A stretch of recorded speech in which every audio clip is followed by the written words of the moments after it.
Hello, everybody, and welcome into Cowboy Field here today. Apologize for the continued technical difficulties we are having. We will not be having a scoreboard today, so I do apologize for that. It's basically just going to be radio with a video on top of it. So anyway, we're in the bottom of the first inning, still tied 0-0 between the Bison and the Moo as Nico Pezzanella will step in for the Bison. The first pitch going to come across for ball number one. 1 ball, no strikes, 1 out with runners on the corners. The leadoff man, Derek Wood, got on base by hitting it up center field. So he'll be standing in at third as the second pitch is going to miss for ball number 2. 2 balls, no strikes, 1 out to Pezzanella, who's playing catcher today, wearing number 26. The Bison, by the way, today are wearing their 307 uniforms, in honor of the state of Wyoming. Is that pitch going to hit in there for strike number 1? 2 balls, 1 strike, 1 out with runners on the corners here in Laramie. Kind of a more chilly, windier Laramie day. Here's the pitch, and that's going to miss outside for ball 3. 3 balls, 1 strike is the count as Pezzanella will step in once again. Pezzanella from Northern State swings on that one, and that'll be fouled off towards the left to make the count full. 3 balls, 2 strikes, 1 out.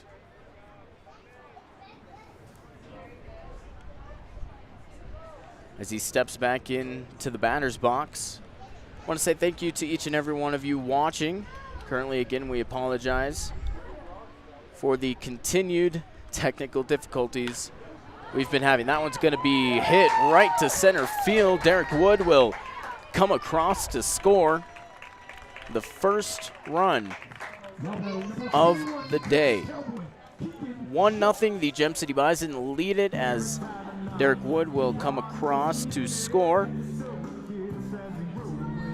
as Keegan Schultz will come up to bat.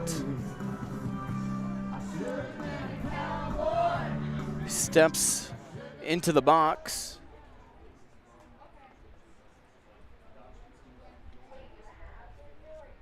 Schultz, playing third base today, will take the first ball for ball 1. 1 ball, no strikes, 1 out.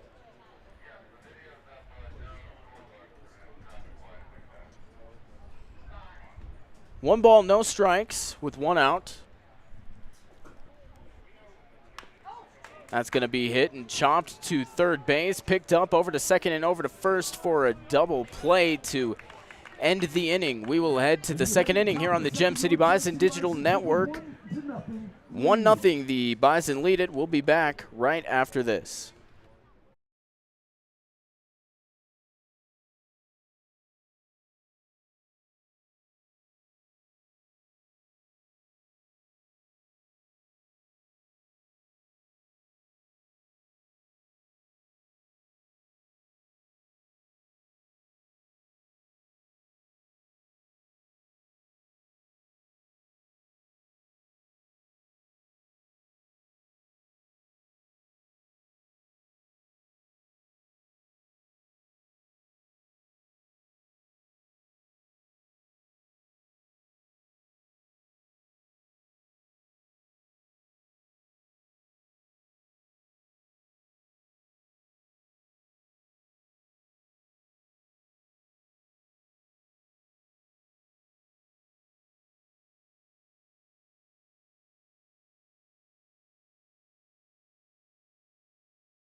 Welcome back here on the Gem City Bison Digital Network. The Gem City Bison leading 1-0 here in the top of the second inning. The Fremont Moo coming up to bat for the second time today. Trey Nichols stepping in, and that's going to be fouled off towards the left, out of play. Schultz following it all the way to the fence. 1 ball, 1 strike is the count to Nichols as he takes a look at his barrel and steps back in. Count even at 1-1.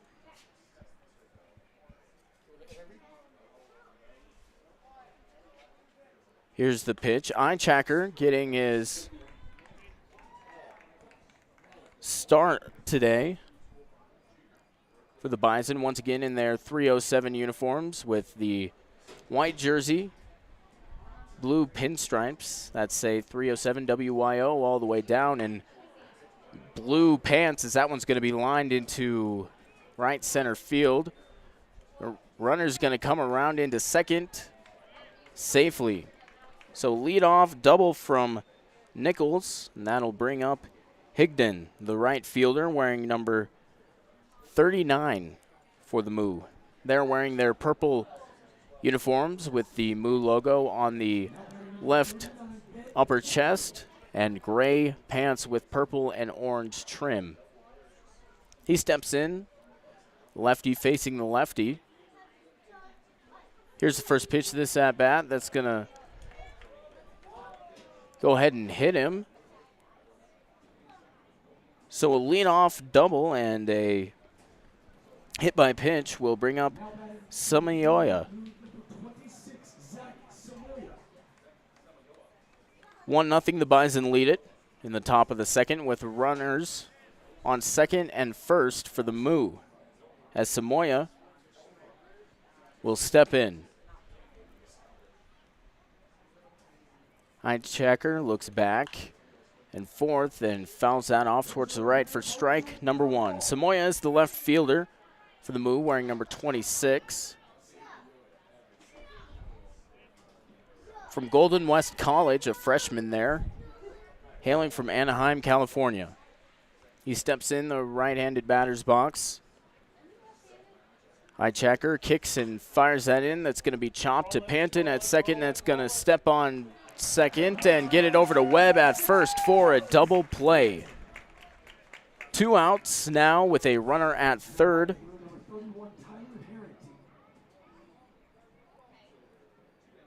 As Nichols will advance to third and Higdon will be out in that double play. So Tyler Harrington will step in, the first baseman for the Moo, wearing number 31. Eichacker kicks and delivers, and that'll be swung on and missed for strike number 1. Harrington from Memphis, a freshman there.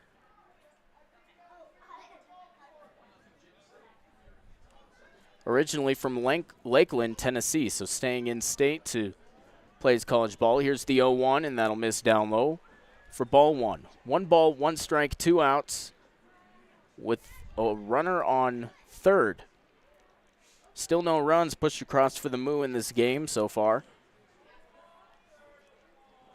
As Eichacker comes set and sends the pitch. That'll be fouled off towards the right, out of play for strike 2. 1 ball, 2 strikes, 2 outs here for the Moo.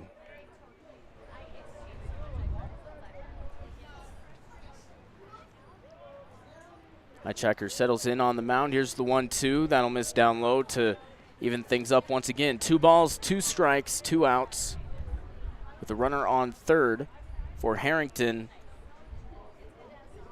and the Moo. They trail at 1-0, excuse me, here early on in this game, top of the second inning. There's the pitch. That'll miss up and out for ball 3. 3 balls, 2 strikes is the count as Harrington steps in to face the full.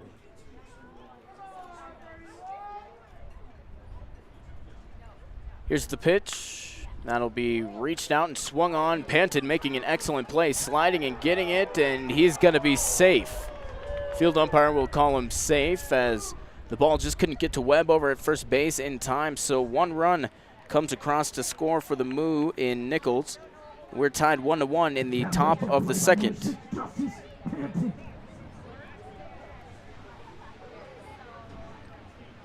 Now batting for the Moo, number 18, Ty Borgogna. As that will bring up number 18, Ty Borgogno, freshman at Long Beach State. He'll step in for the Moo. Runner on first, 2 outs, now tied 1-1 with the Bison. Here's the pitch, going to be swung backwards for strike 1. No balls, 1 strike, 2 outs is the count as Borgogno will step out and back in. Originally from Chino Hills,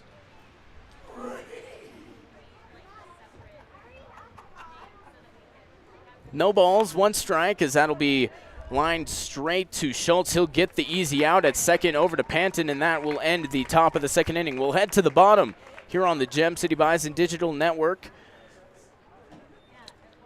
2-1 is the score. It should be 1-1. That's what I thought. They had 2-1 on the scoreboard. 1-1. The Moo and Bison are tied. We'll be back right after this.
Welcome back here in the bottom of the second inning. The Gem City Bison and Fremont Moo tied 1-1 as we head into the bottom of the second inning. Quinn McCafferty stepping up to bat for the Bison in their beautiful 307 jerseys. Count is 1-1, and I'm joined by a very special guest, one of the owners of the Gem City Bison, Lee Grebe. How are you doing today, Lee? I'm good, Braden. How are you doing today? I'm doing great. You know, minus the few technical difficulties we had. We finally got a scoreboard up now, so yeah, that's good. That's going to be lined and flown out to left field for out number 1. So, you know, the second time Fremont's coming to town. How are you feeling about this series? I'm feeling good. I think we've seen them once before. You know, we beat them one game. We got nailed one game, and got that rain out replay tomorrow. I think we've seen a lot of them. I've seen their arms. You know, we know what to expect. We know they're a tough team, but we're a tough team too. We're you know, don't look at our record. We're one to beat though. We got it going for us. Yeah, most definitely, as Tyler Godfrey now going to step up to bat with 1 out and nobody on base. So I suppose the big story about this game, second time the 307 jerseys come out. What do you think of them? Braden, you know I'm not a fan of them, but they look really good. I just I like our jerseys. I'm a fan of our own jerseys. And they did Joel, just a great guy, designer. Did a wonderful job on these jerseys. Yeah, I like our old jerseys. Yeah, definitely. You can't go wrong with brown and gold, especially in Laramie. Yes. 1-2 count as the pitch is going to miss up high for ball 2. Tyler Godfrey in the left-handed batter's box. So, you being one of the owners, this has to be really special for you just to kind of see this thing kind of finally take effect. It has been Tyler Godfrey out to left center, single, dropped. There we go. So there you go. That's my experience right here. Yeah, being an owner, this has been really awesome. We've been working on it really hard since about last September. It's just a dream of mine, a passion, and being a Laramie native, being Wyoming native, I'm loving it. Yeah, it's really awesome being part of this inaugural season. A lot of bumps in the road, but we're getting through it, and things are starting to come together. Oh, what organization doesn't have any bumps in it? If you didn't have bumps, it wouldn't be fun. Exactly. It's been such a fun experience for me, I know for sure, is that count will move to 0-1. Godfrey on first, as that pitch will miss outside, but Webb will swing on it for strike number 2. 0-2 is the count to Webb. Are you sure you don't want to try a little bit more play-by-play? Oh, we'll try it. So Webb here, he's 0-2. Pitch coming in. It's a ball outside, and we're going to be 1-2 on this count. Yeah, see, it's pretty easy. Anybody can do my job. Anybody. I could go get a monkey if you want. Exactly. It's all good. I'm really expendable. 1-2 He's the cheaper count. than you are. We have to feed you on the road. Exactly. 1-2 the count. One out with a runner on first. That pitch going to be hit and over to shortstop. That's going to go through his legs. Godfrey's going to come into third, and Webb will stand on first. Should be an E5 count on that one, I believe. That's what I would say, and so that's going to bring up the bottom of the order, Justice Panton, playing second base for the Bison today, wearing number 6. He steps in the left-handed batter's box. Justice Patton, this kid, he's an All-American in my book. He signs autographs for the kids. He's got a smile on his face. Anything that hits him, he's just good with it. And, that's one thing that I take pride in. I know for sure we've got just a really good group of guys all around. We really do. They do a lot of things for the community. They do. They go out of their way to make sure people feel welcome and everything like that. It's just great to be around. I'm really proud of these guys because, they have a can-do attitude. They faced a little bit of diversity the last week or so, and they're just getting through it. That's going to be hit straight to second, and another ball coming off, and so another run will come to score. Tyler Godfrey in to make the score 2-1. Safe. As that ball will not be in time. Runners will move to second and third base. Both runners in scoring position now for the leadoff man in Derek Wood. Derek Wood, a really special player. Yes. Just committing to George Mason the other day, that has to feel awesome, knowing that your program has helped propel this guy from just to the next level. It's amazing because Derek, you go to talk to this kid, he's down to earth, he's quiet. He's just an all-around kid. My wife loves him, just thinks he's a great kid. So I'll do anything for him. So steps in with one out and runners on second and third in scoring position. That first pitch going to miss for ball 1. I know this isn't really interview style. This is just me bouncing some stuff off, but there's really not a lot that that I don't know. Well, exactly. And, I came up here to get away from the wind because it's Wyoming. Yeah. So that's strike 1 on Derek. His 1-1 on this call. Taking a couple seconds, getting back in the box. We're going to see what he can do next. We got 2 on, second and third. See if we can get this one in. Yeah, that Wyoming wind sure is hitting really hard today. It was really hot earlier today, too, and then it just cooled down. Well, it so blew much. me all the way in from Torrington on 80, so there you go. I let it do it. It was all good. Yep. Wood stands in the batter's box. 1-2 is the count with runners still at second and third. That ball going to miss up high to even things up at 2-2. But one thing that I do have to commend about this, there's really no secrets going on in this organization. No, everybody's pretty much on the same page. Yes, everybody is very transparent in this organization. From the lowest player that we just recruited to the top of the owners list. I don't care. I'll go out. Aaron, myself, the boys, Austin are here. Tim, our coach, more than willing to do anything. We'll pick up trash. We'll sell hot dogs. We'll grill. I mean, I was out grilling today. You saw that. Exactly. So, and we have a great staff. So now that'll bring up our number 2 batter, Tyler Bradley. He's going to hit one straight into left field on that first pitch, bringing in Panton. The score will be 3-1 in favor of Gem City, and now another runner on base. T. Bradley, he is a monster in the box. Oh, I get excited every time I see him. So that'll bring up the DH. Number 33, Mitchell Tolk, coming from South Dakota, not too far away from where I'm from in North Dakota. North Dakota doesn't exist, by the way. We'll forgive you. Okay. We'll forgive you for that. Got it. And is that first pitch going to hit in there for strike 1? Tolk going to Northern State, as well as another one of his teammates on the Bison, Nico Pezzanella. Yep. Both great kids. I love all of them. I can't say anything bad about any of them. Exactly. They're great to my kids. They pick them up. They sign stuff for them. They walk them around. I can't say anything bad about them. Yep, exactly. The real credit here, too, it goes out to, Callie Nelson and my wife Cindy and, Lexi. And Coach Tim's wife, I cannot remember her name, but, just great women. They're supportive of us. They let us do this. They watch us. They make sure we get a hot meal when we are home. Yeah. It's been wonderful. We have great support. Our wives are amazing. I look down the line here and I see, who is that? Is that Shaylee? Or Kate? Nope, it's one of the Nelson girls. I see her over here. She's coloring. She's at the park. I think that's Blakely. That's Blakely. She's selling snow cones. She's just a great girl. She smiles all the time. I love it.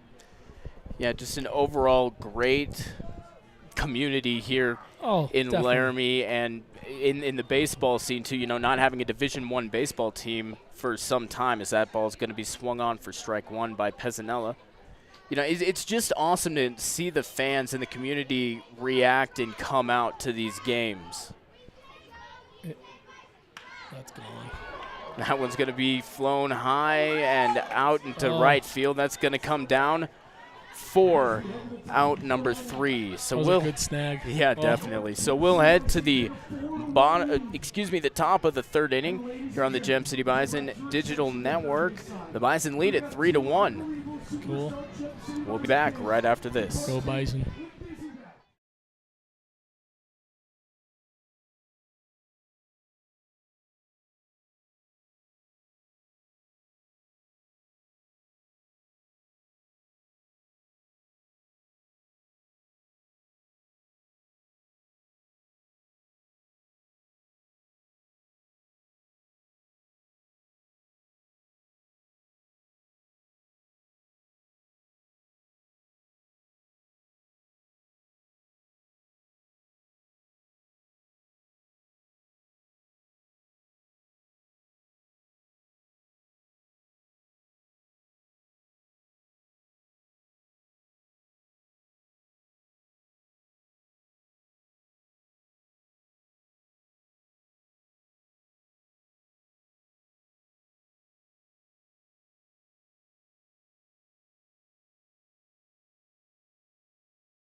Welcome back here on the Gem City Bison Digital Network. The top of the third inning, the Gem City Bison lead at 4-1 after pushing 3 runs across last inning. I'm going to throw my book over here because I haven't been keeping up. It's hard. It's hard when it's this fun. It is hard. 0-1 is the count now to number 7. I actually need my book for the roster. That's an outside ball 1. Zane Scansey stepping in, and that count going to move to 1-1 now to Scansey. 4-1, the Bison pushing across 3 runs. A good showing of offense in that past half inning. Amazing. Just amazing. They hit them. You know, I'm not going to say they didn't have any help, but they might have. This wind's a little bit nice for the Wyoming team. Yeah, definitely.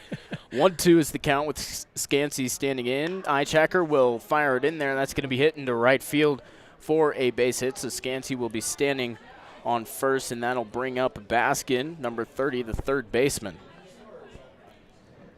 You know, Scansey just got a barrel on it. That's really it. Nothing that really anybody on the Bison side could do about it. No, not all. It was a nice gapper, that's for sure. As fast as Justice is. It's a good one. Yep, so Austin Baskin will step in, trailing 4-1 with a runner on first, no outs, as that one's going to miss outside for ball number 1. You know, I'm really impressed tonight with our boys, too, because, you know, Skipper's gone. He's got to do a family thing. John's stepping in as our head coach, had another guy fly in, help them out with coaching. Yeah, so it's definitely fun to see John kind of step into that role as the head guy every once in a while. Now, as that ball missed for 2 balls and no strikes. Just very deserving of it, too. Just down to earth, humble. You know, you don't hear much out of him unless it really has to happen. Yeah, he's really smart, you know, and he's going to get a head coaching job here soon, I can tell. Oh, I hope so. 2-1 is the count now after that one was fouled off for a premier bone and joint foul ball.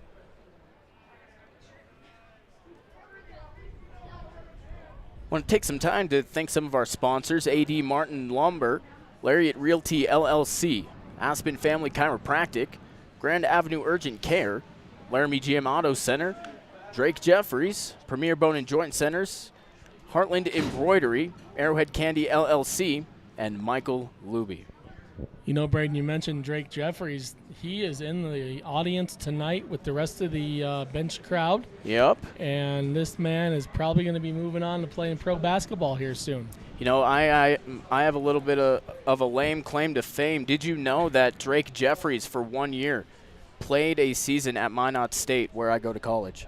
Wow. Well, we're really glad that they gave him to us here. So. Yeah, seriously. You know, I'm a Minot State fan, obviously, for obvious reasons.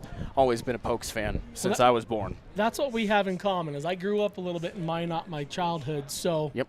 I'll take it. It's fine. I'll let it slide. Yep. 3 balls, 2 strikes for a full count now to Baskin, as Scansey's going to be caught in a little bit of a rundown. McCafferty chasing him, gets it to Webb. They'll tag him out for out number 1. That was just textbook stuff right there. Definitely. McCafferty showing the ball and then looping it up back to him, and, you know, couldn't ask for better. These boys are looking good tonight. They are looking good. I don't know if it's the uniforms. I don't know if it's just, you know, they want to impress the skipper, stand in tonight and say, hey, coach, we know you're gone. This one's for, you know, whatever.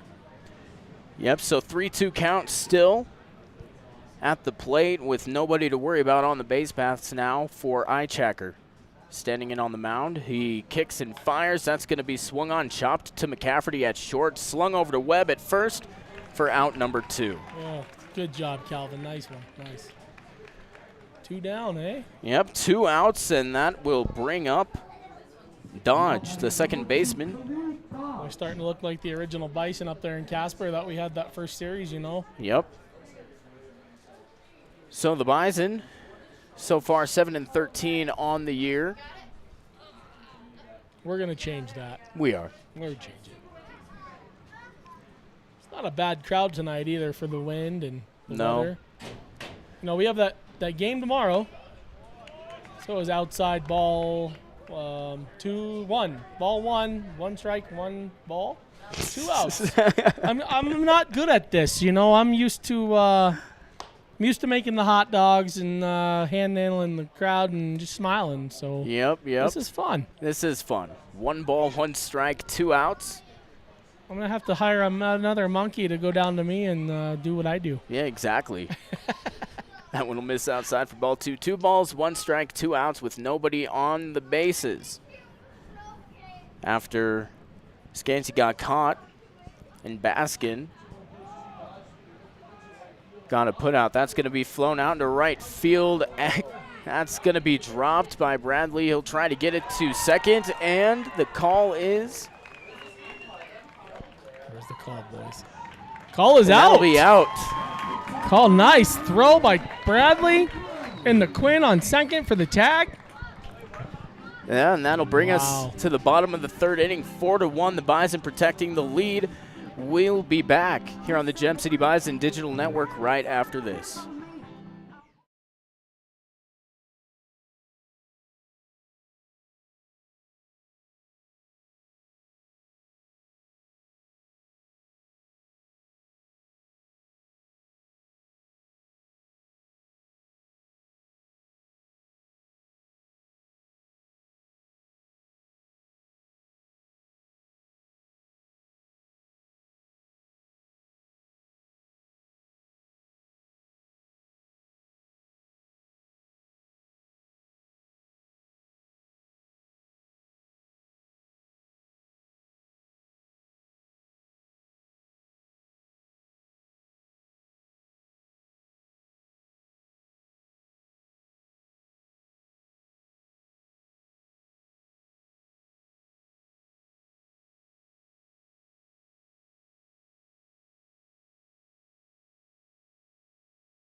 Welcome back here on the Gem City Bison Digital Network. A quick 0-1 count now to Keegan Schultz, the Texas Cowboy, here in the bottom of the 3rd inning. 0-2 now the count. Strike 2 will come across. Schultz standing in, the taller guy, standing at 3rd. He'll line it down and get it past his counterpart on the other side for a base knock. It's Keegan Schultz. He's played in this league before. Well, the old Expedition League up north. And this kid can hit it. He can catch it. What could you ask for? Exactly. I mean, I could do one of those things. I can at least catch it. I took BP a couple of weeks ago. Yep. Yeah, I'm getting rusty. Yeah. So am I. McCafferty stepping in now. It's a quick 0-1 count. You know, when McCaffrey's throwing BP to me underhand, that's when I know I'm losing it. Yeah, the last time I played organized baseball was 2 years ago as that swung on and going to be a high pop fly into shallow right field and caught for out number 1. You know, McCaffrey, he's out of Western Nebraska Community College. Cindy and I went up and watched him and Jack play when they were up there this summer. All he does is smile. You'd never know if the kid had a bad day. I can't get enough of him. Yeah, McCafferty, a native of Bighorn, Wyoming as well, so playing back in his home state. Although he did spend some time over in Scotts Bluff, Gehring area before this, but it's amazing. His parents would drive down from Bighorn. That's a long drive. It is. First pitch to Godfrey, going to be swung on and fouled off towards the back. You know, Cindy and I, we live up in Torrington, 2 hours away, folks, if you didn't know. And, you know, we make that drive all the time. And for Quinn's parents to make the drive from Bighorn, I got to give my hat off to them. Oh, yeah. Here's the 0-1 pitch that's going to miss down low and get away from Nichols. So Schultz will advance on to second. So now Godfrey will have a runner in scoring position with a 1-1 count. You know, I got to give a shout out too. We have Chad Miller with us tonight. He's the owner of the Fremont Moo. Just a great guy. I'm really happy that we have him here for the series. Looking to pick his brain on a lot of things. Oh, that was a nice short hopper to first, went through the gap. We got one coming home, and call is safe. Drop ball at home. That makes the Bison go up 5-1. And I cannot see who just hit it. Now batting number 29. That was Godfrey. Okay, Tyler Godfrey. There we go. That's why I hired you. It's all good. Yep. So Calvin Webb will step in now with one out on the board and a runner on first after that RBI single from Godfrey. You know, if it wasn't for your grandmother hosting you, I think you'd eat us out of house and home, Braden. I've watched you eat. No, yeah? But I know Quincy's really happy to have you helping him too. Yeah, I hope so. Because if he's not, he's stuck with me. I don't care. There you go. I'll be hiding behind the couch all the time. Yeah. 0-1 the count. With one out, runner on first. Here's the pitch, and that'll be chopped foul just towards the left side for strike two. So our folks at home, you know, this is Friday night comedy hour, you know, with Braden and Lee. And, you know, I've been at Quincy's house, stayed there overnight. Great place to stay. Him and Maddie got a wonderful home. And, you know, I go upstairs about 11 o'clock at night. What was that? Was that a strike or a ball? A ball. That was a ball. Okay, we're at 2-2 for the count. No, 1-2. Sorry. I'm behind, folks. Sorry. You can. My number's 970-630-6721. Just give me a call. We'll chat it up about that. So I'm a novice. Nice hit. Oh. 1-2 count, going to be fouled off towards the left field foul line. So the count will remain at 1-2 with one out and a runner on first. So, yeah, we were mentioning Quincy's house. You know, we get to the house, and Maddie makes some food, feeds me, my kids, my wife. Quincy and Braden and some of our interns come over, and some of the hardest working people in baseball. Definitely. Another 0-2 foul ball. Sorry, 1-2. See what I said? Yeah, just give me a call, folks. If you make fun of me, it's fine. We'll all laugh together. Next time I mess up, we'll give you 50 cents off a ticket. Yeah, there you go. 1 ball, 2 strikes, 1 out. That means I should start talking more then, huh? There you go. I'm going to lose this one. It's going to be free by the end of the inning. Godfrey taking his lead off of first. The pitcher, Syntec, will look back at him, and that's going to be swung on by Webb for strike 3. So Webb will strike out for the second out. Yeah, Justice Panton coming up now. And then this kid, Justice, you know, his grandmother's out here watching him play this series, and she is such a nice lady. Just, oh, my goodness, just nice. Yep. So Panton will step back in the left-handed batter's box for the second at-bat of the day. Godfrey still on second. 2 outs now for the Bison. That pitch will miss, and Godfrey will be going to second, but he'll be caught stealing. So Panton will get another chance in the bottom of the 4th inning, as those 3 outs will send us to the top of the 4th. I got to go get to work, guys. All right. Thank you for joining us. Thank you. Yep. 5-1 is the score. Gem City Bison up over the Fremont Moo. We'll be back here on the Gem City Bison Digital Network right after this.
Welcome back here on the Gem City Bison Digital Network. 5-1 is the score. The Bison leading the Fremont Moo as Nico Aspilcueta will step up to bat for the second time today.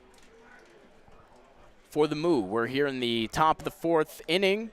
Thank you to owner, co-owner, part owner, League Reby for joining us here for a little bit. 0-1 is the count now to Aspilcueta, as the Moo trail this one 5-1. That's going to be flown out to right field, and that's going to hit in fair. So Aspilcueta will get on to first off of that, what he even thought would be a foul ball. So Aspilcueta will reach on the single, and that'll bring up Trey Nichols, the center fielder. He has a runner on first with no outs, trailing 5-1 in the top of the fourth.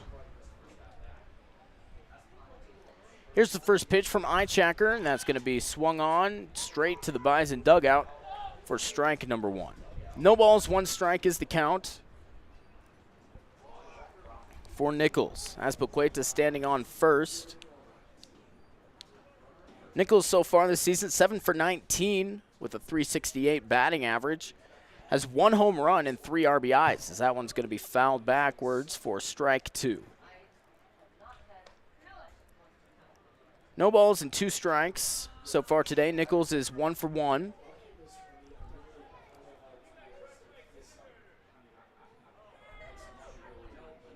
Last time he was up,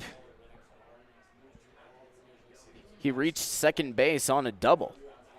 Then got stranded there. Here's the 0-2 from Ichacker, and that'll be swung on, tipped foul. So the count will remain the same off of that Premier Bone and Joint foul ball. I'd like to say thank you to Kevin Evans and Motive Coffee Company, as well as Chili's and the Blue Mountain Bookstore for being proud supporters of your Gem City Bison. Nichols will watch that one come by for ball 1. 1 ball, 2 strikes is the count. Nichols, a junior at Midland, originally from Bowling Green, Missouri. He stands in and will swing and miss for strike number 3, a strikeout for out number 1.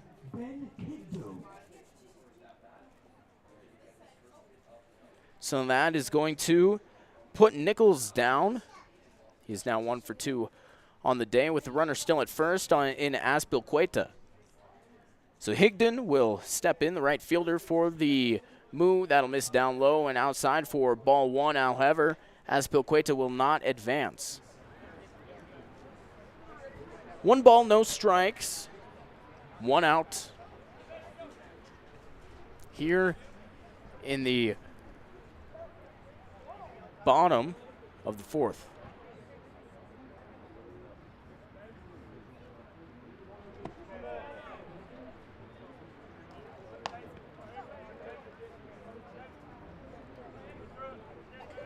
Two O's the count. Now 2 balls, no strikes.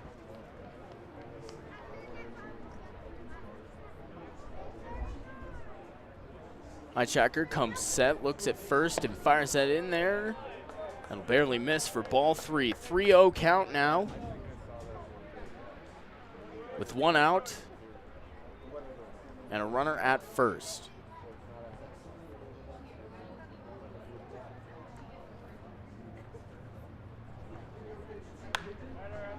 That 3-0 going to be fouled off for a Premier Bone and Joint foul ball for strike 1. 3 balls, 1 strike, 1 out, with Aspilcueta standing at first. Higdon so far 0 for 0 and 0 for 5 on the season. As that pitch will miss outside for ball 4 and send him walking, and Aspilcueta to second. So runners on first and second now for Samoya. Stepping in after that walk. So Somayoa will stand in the right-handed batter's box with only 1 out and 2 runners on base.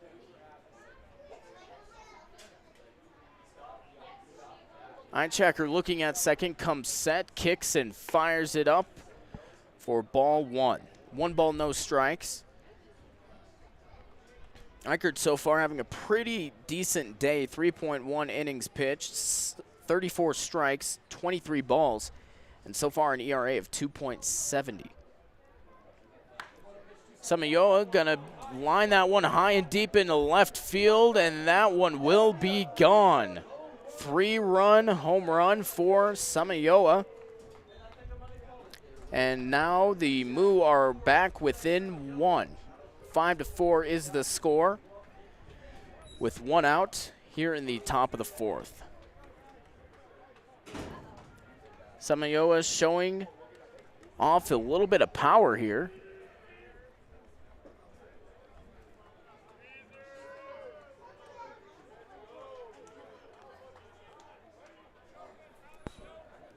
That 3-run home run will bring up number 31, Tyler Harrington.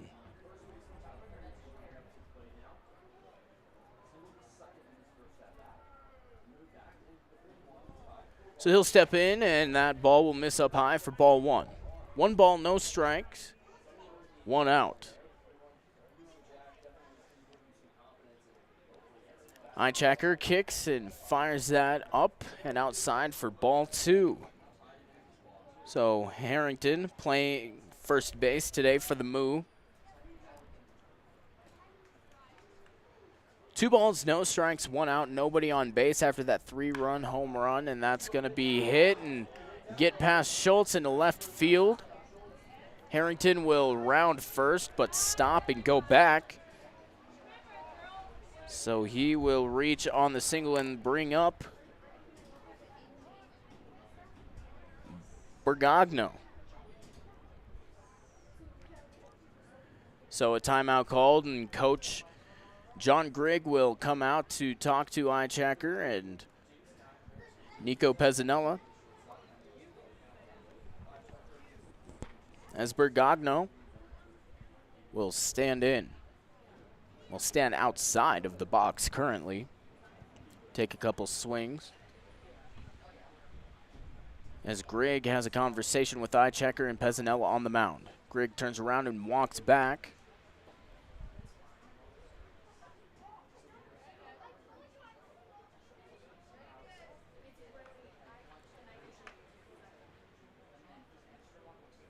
As Bergogno will now step in with Pezzanella back behind the plate and Eichacker on the mound.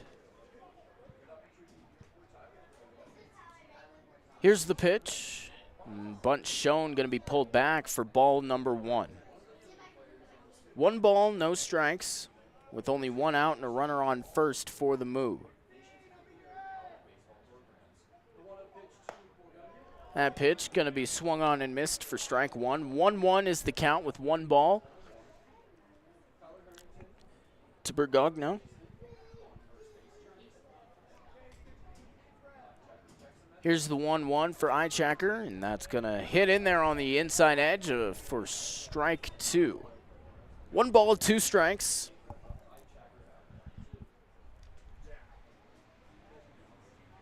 With only 1 out in the top of the 4th for the Moo. Here's the pitch. That's going to be swung high and deep into left field.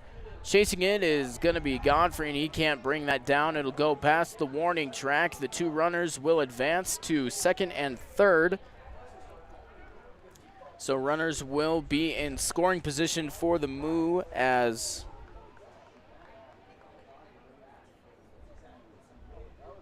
Bergogno's double will bring up the leadoff man once again, Zane Scansey. So Scansey steps back in.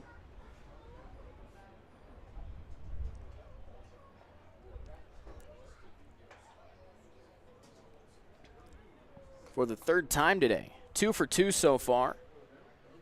For an average of .405 on the season.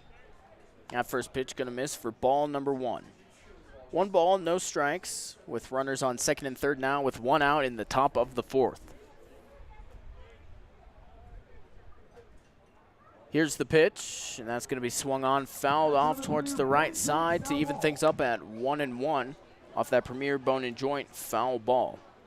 Also want to thank Bonds Brewery, the official brewery of the Gem City Bison. Make sure to go out to Bonds after every single Gem City Bison game, and who knows, maybe you'll meet some of our staff there. The 1-1 going to be fouled off. Again for another Premier Bone and Joint foul ball for strike 2. 1 ball, 2 strikes, as Scansey will step back in. 15 for 40 on the year for 375 average. 3 RBIs for Scansey so far. That pitch going to be fouled towards the right for another Premier Bone and Joint foul ball. So the count will remain at 1-2. 1 ball, 2 strikes, 1 out. The Bison lead at 5-4 in the top of the fourth inning.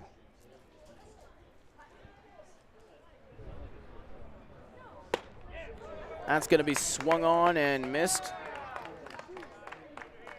for strike 3. So that'll bring up the second out of the inning and bring up Baskin.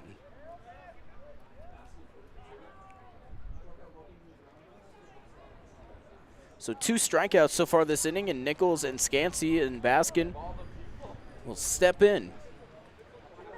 Here's the first pitch.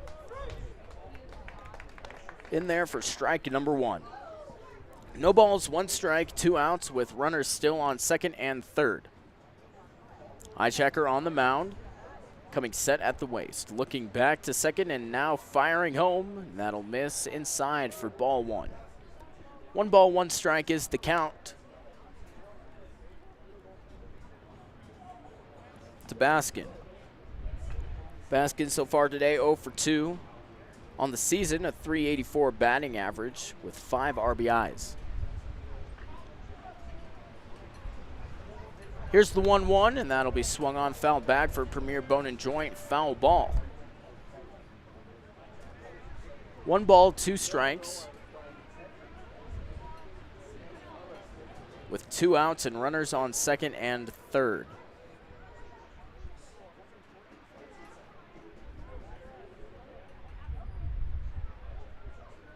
Eyechecker throws the pitch. That's going to be swung on and chopped just a little bit.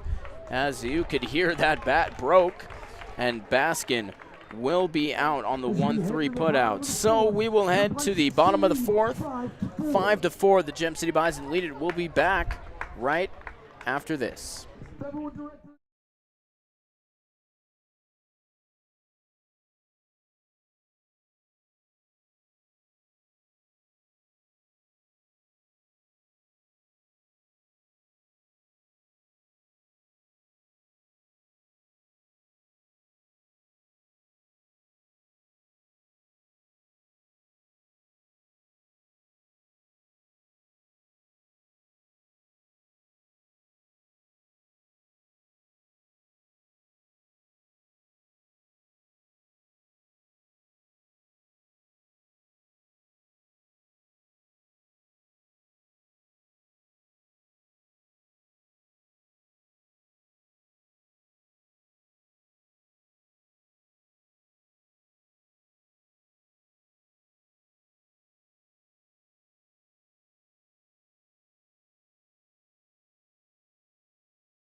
Justice Panton will step in to bat for the Gem City Bison. They lead at 5-4 in the bottom of the 4th inning here on the Gem City Bison Digital Network. First pitch to Panton will be fouled off directly back and hit that center post right there you can see on your screen, as the second pitch will come across for ball number 1. 1 ball, 1 strike is the count, as the Bison are currently in the lead. Panton today 0 for 1, as that one's going to be flown high into left field. That'll be deep, and that's going to be gone. A solo shot for Justice Panton, and that will advance the lead 6-4. Fitting enough for number 6, who rounds third base, giving a high five to Coach Grigg on his way by. 6-4 after the solo shot, Bison bomb from Justice Panton.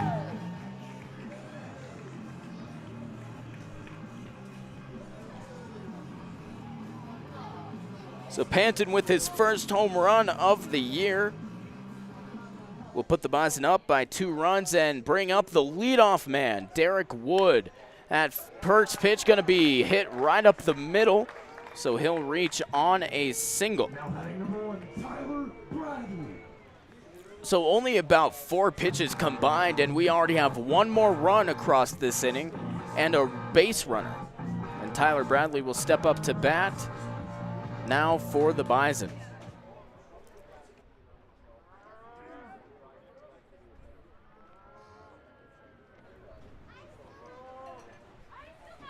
Syntex still on the mound as far as I can tell. So that first pitch going to be across for strike number 1. 1 ball, no strikes is the count.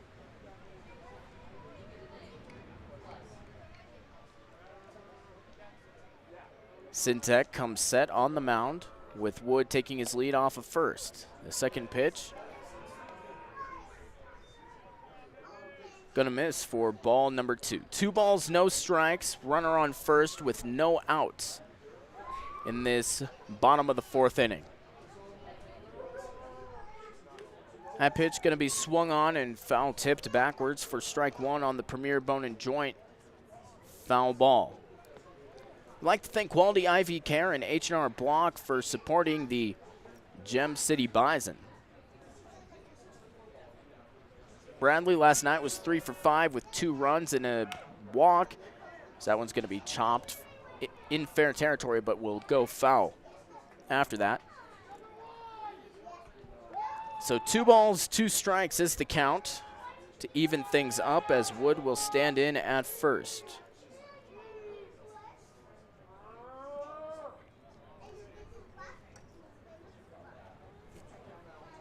Bradley standing in 1 for 2 already today, batting .318 on the season. Pickoff attempt over to first. Wood will get back just in time. So the count will remain 2-2 with no outs on the board and a runner still at first for the Bison.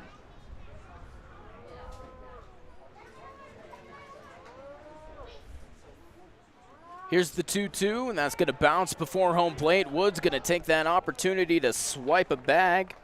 First stolen base for him today, as Bradley still standing in the batter's box. Well, not currently, but going to be standing in the batter's box in a 3-2 count. 3 balls, 2 strikes to the left-handed hitter.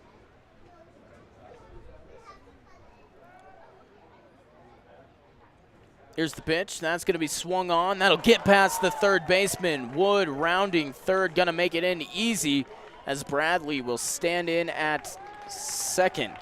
So stand up RBI double for him, and that will bring in another run. 7-4 is the score, as Mitchell Tolk, the designated hitter, will come up to bat.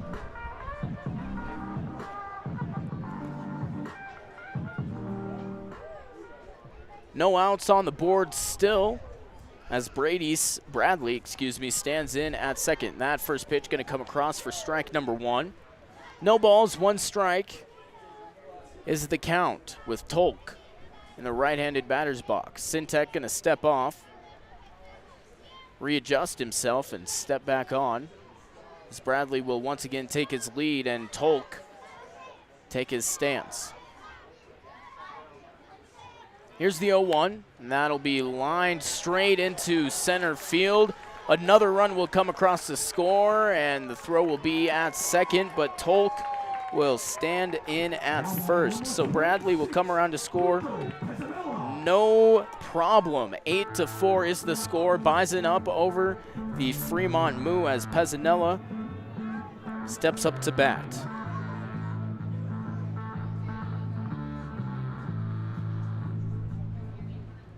As timeout going to be called by the coach of the Moo as he comes out to talk to his pitcher and infield.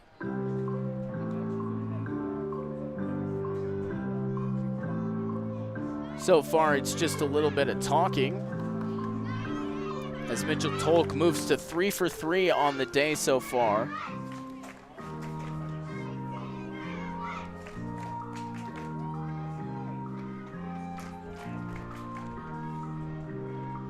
The infield and pitchers still having a conversation on the mound as Pezzanella is talking to Coach Grigg near the Bison dugout, with Schultz coming in on that conversation now.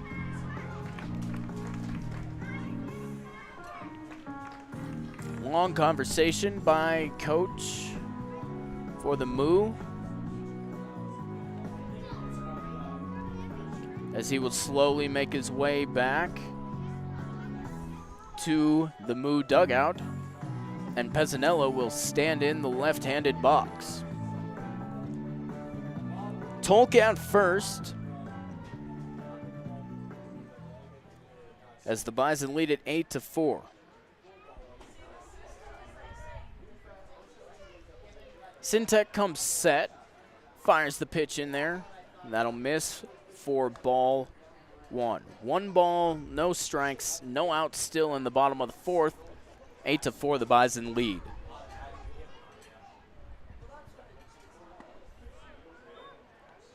One and one is the count now, as that ball will come across for strike 1 to Pezzanella. 0 for 2 today, batting .277 on the year with 2 Bison bombs and 9 RBIs.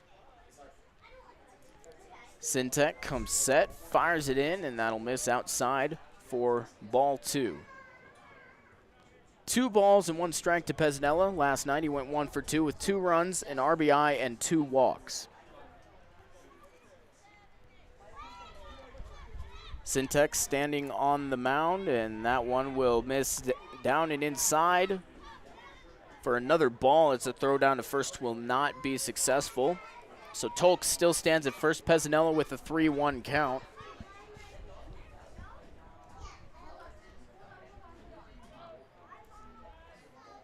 Pezzanella in the left-handed box. Here's the pitch, and that'll be swung on, fouled back. Foul tipped back for strike 2. 3 balls, 2 strikes for a full count to Pezzanella, as Sintek will grab the ball and turn back around.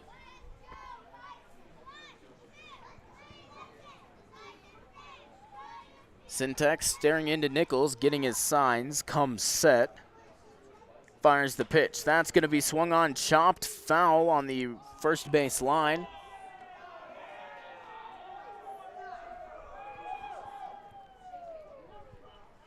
Three balls, 2 strikes, still the count. A runner still at first.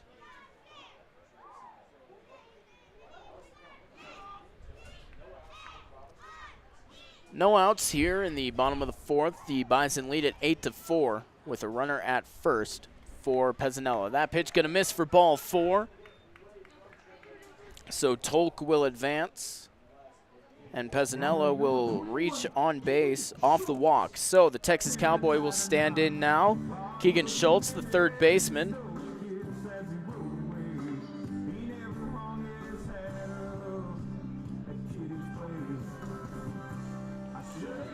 He steps in the right-handed box to face the righty on the mound. Runners on second and first now. Here's the pitch. And that'll miss, out for ball 1. 1 ball, no strike to Schultz as he steps back in. Last night was 1 for 2 with 2 runs, as that'll reach in there for strike 1 on the bottom outside corner to even things up at 1-1. He also had an RBI and a walk.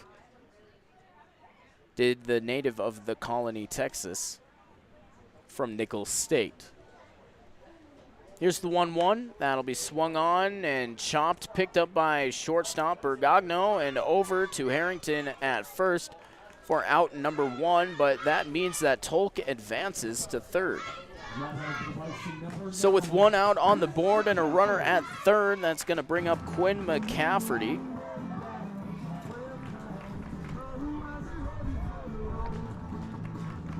So that first out from Schultz. We'll have McCafferty standing in at home. Here's the pitch. That's going to be swung on and picked up by Bergagno once again and over to Harrington for out number 3. That will send us to the top of the 5th inning here on the Gem City Bison Digital Network. We'll be back right after this. Your Bison lead it 8-4.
First pitch gonna be swung on by number 2, Dodge, the second baseman, and he'll reach all the way to second base off of an overthrow.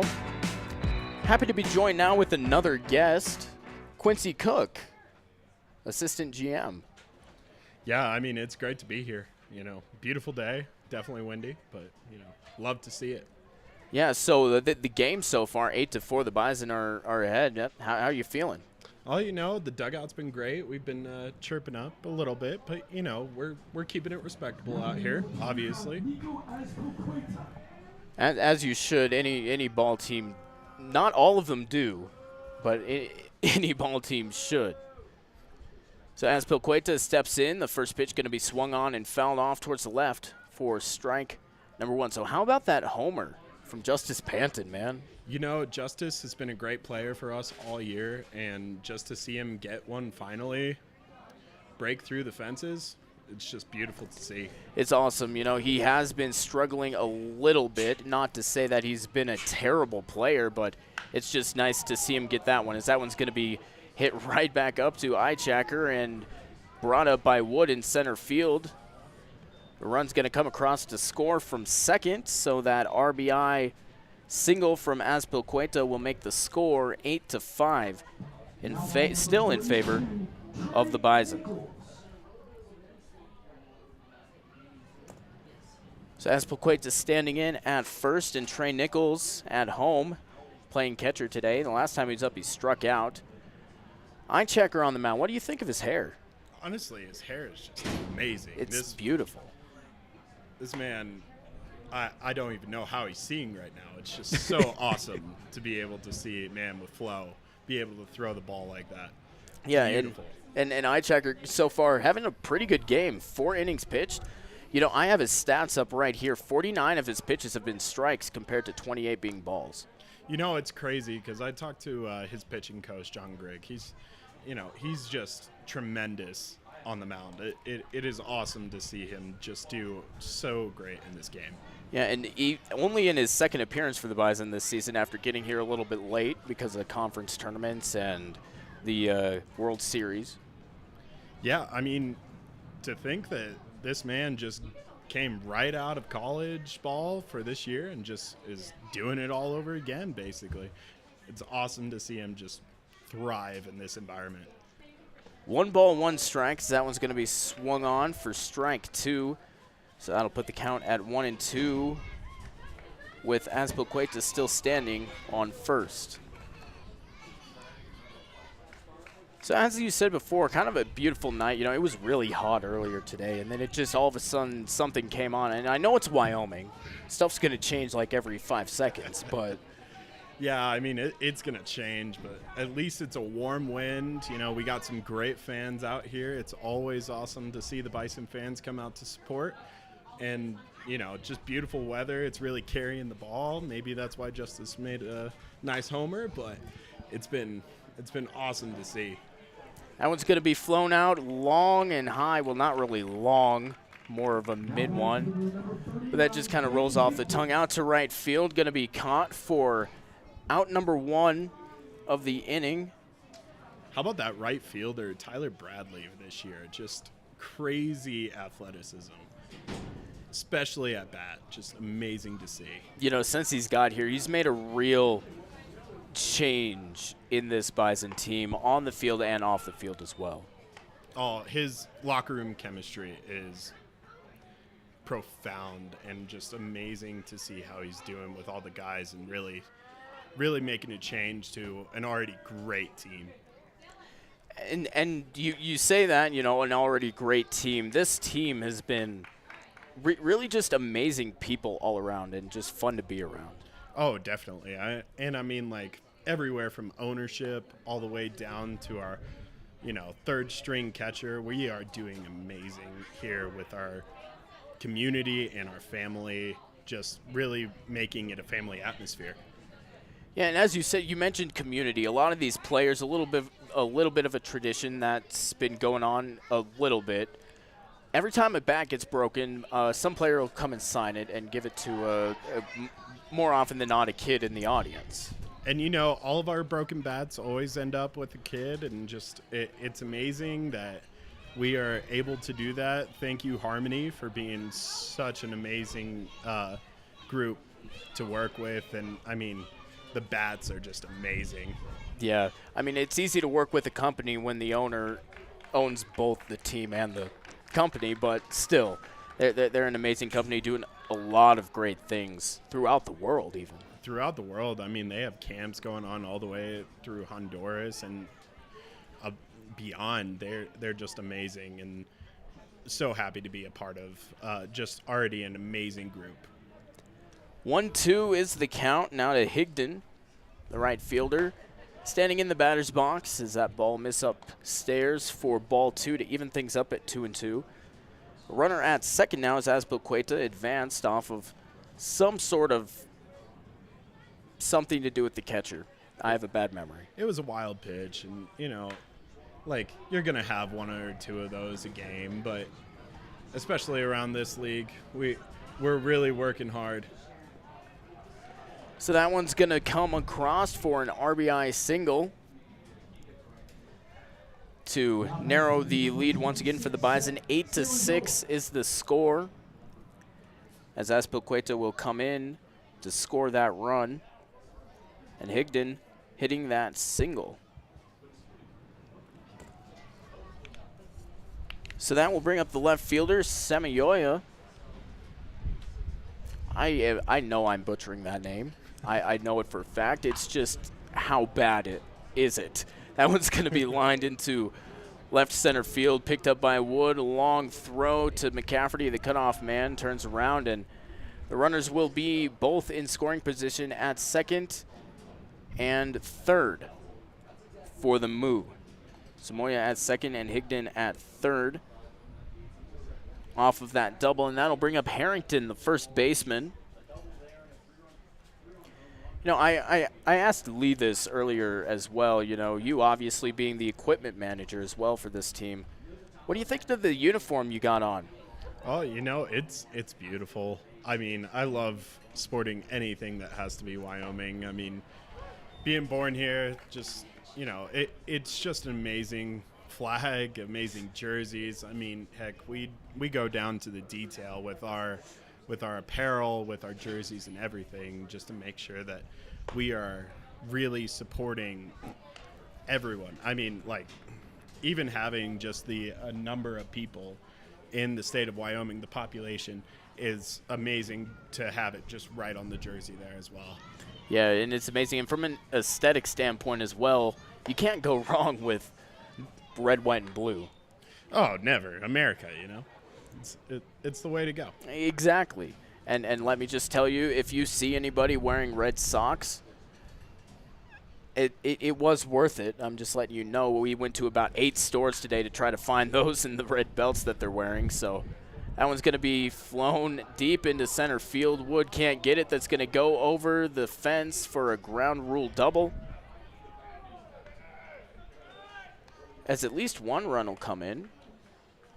I do think that's all that did.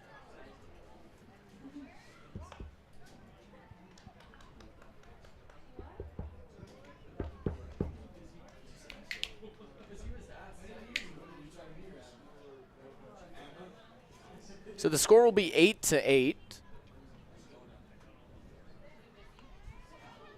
As Coach John Grigg will come out to make a pitching change, as Eichacker will walk his way back to the dugout. We're going to go ahead and take a break here on the Gem City Bison Digital Network. Don't know if we'll still be joined by this guy right beside me, but if not, thank you for joining us and everything like that. So the score 8-8 now, tied up in the top of the 4th, and Ty Volmer is going to come in. We'll tell you more about him when we get back. Yeah, man. Let's go Bison. We'll be back right after this.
Ty Volmer on the mound. Is that first pitch going to be bunted, and he'll get in for a bunt single.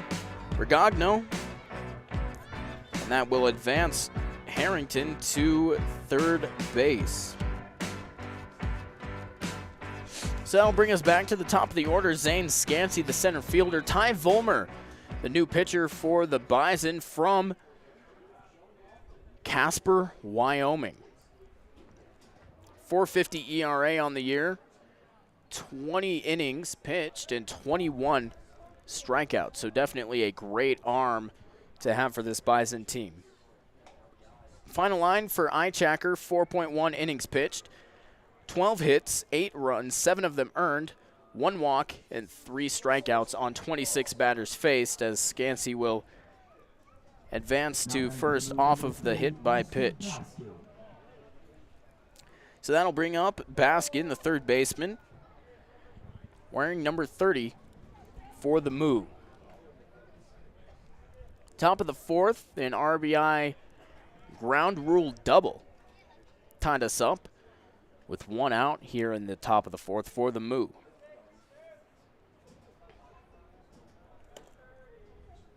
Bases are loaded for them as well. Here's the pitch from Volmer, and that'll miss outside for ball 1. 1 ball, no strikes, 1 out with bases loaded. Would like to thank the assistant general manager and equipment manager for the Gem City Bison joining me in this past, well, for the first part of this half inning. Just a great overall guy. You know, I've slept on his couch a couple of times. Pretty comfortable couch, not gonna lie. 2-0 is the count. Volmer fires that in there, and that'll miss once again for ball 3. So 3 balls, no strikes. Now to Baskin.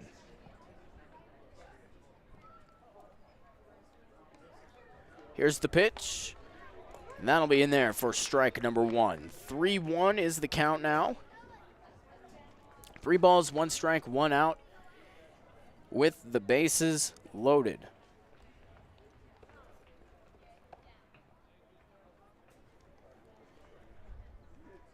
Here's a 3-1, and that'll be swung on and missed for strike 2. Full count now here for Baskin in the top of the 4th inning with only 1 out.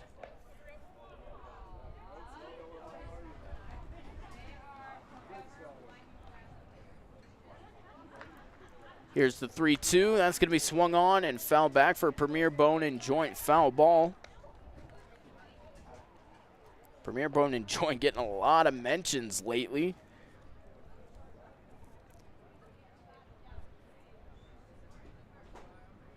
Still full count.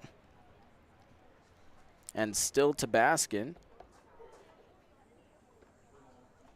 Here's the pitch, and that'll be swung on high into the left side of the field, foul territory. McCafferty calling for it, coming in, making the snag, and no runners will advance. So they have 2 outs on the board now. Bases still loaded, still tied 8-8 in the top of the 4th inning. Now batting for the Moo, number 2, Caden Dodge.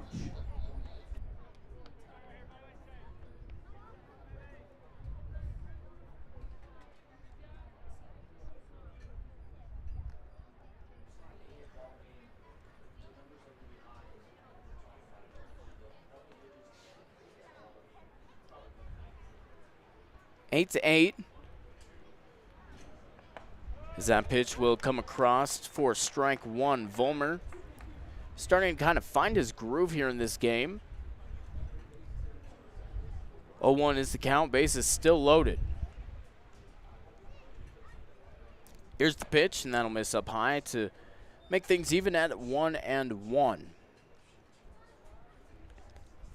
Dodge standing in for the second time today, this inning. As that pitch will miss for ball 2. Earlier on in this inning, he singled in the end, eventually came around to score the first run of this comeback from the move. That'll be in there for strike 2.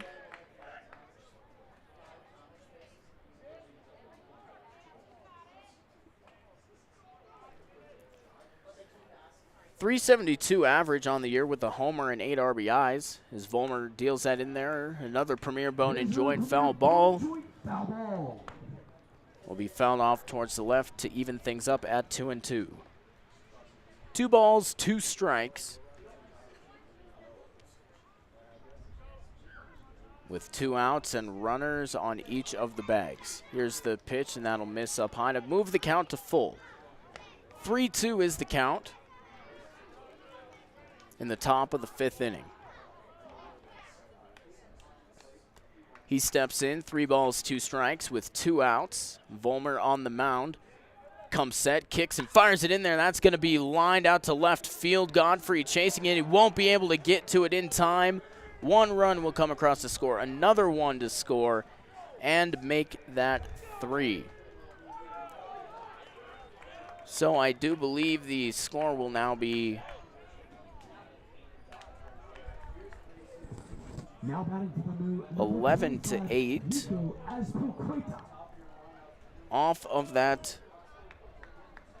double.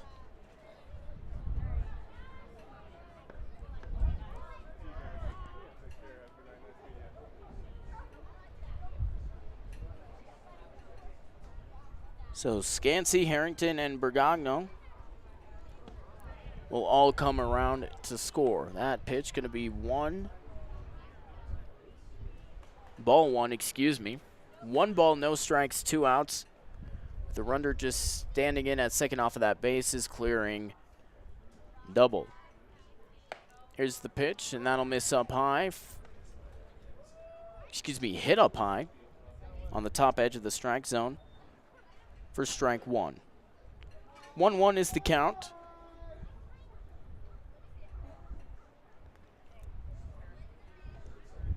With Azpilicueta at the plate. That one will be fouled back towards the right for another premier bone and joint foul ball for strike 2. 1 ball, 2 strikes, 2 outs.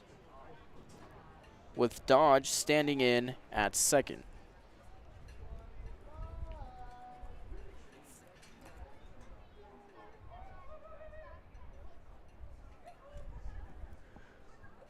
One-two is the count. Azpilicueta 2 for 3 so far. That's going to be swung on high and deep into left center field. That one's going to be gone. A 2-run home run for Azpilicueta to put the score at 13-8 in favor of Fremont.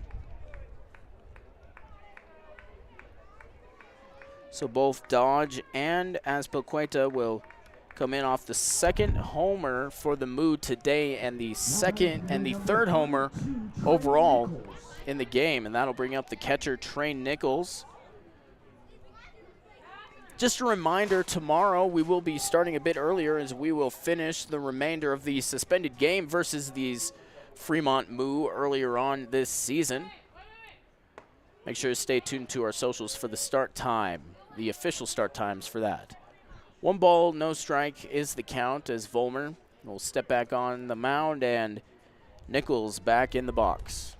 Bases are empty. Here's the pitch, and that'll be fouled back for another premier bone and joint foul ball.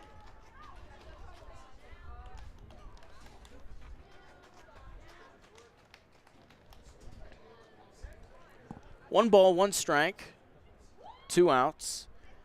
As Vollmer kicks and fires, that will be swung on and misses. He was a little slow on that one for strike 2. 1-2 is the count to Nichols, who earlier on in this inning flew out to right field for out number 1. Nichols 1 for 3 so far today. So that 1-2 is going to be fired foul towards the left side. Count will remain the same, 1 ball and 2 strikes.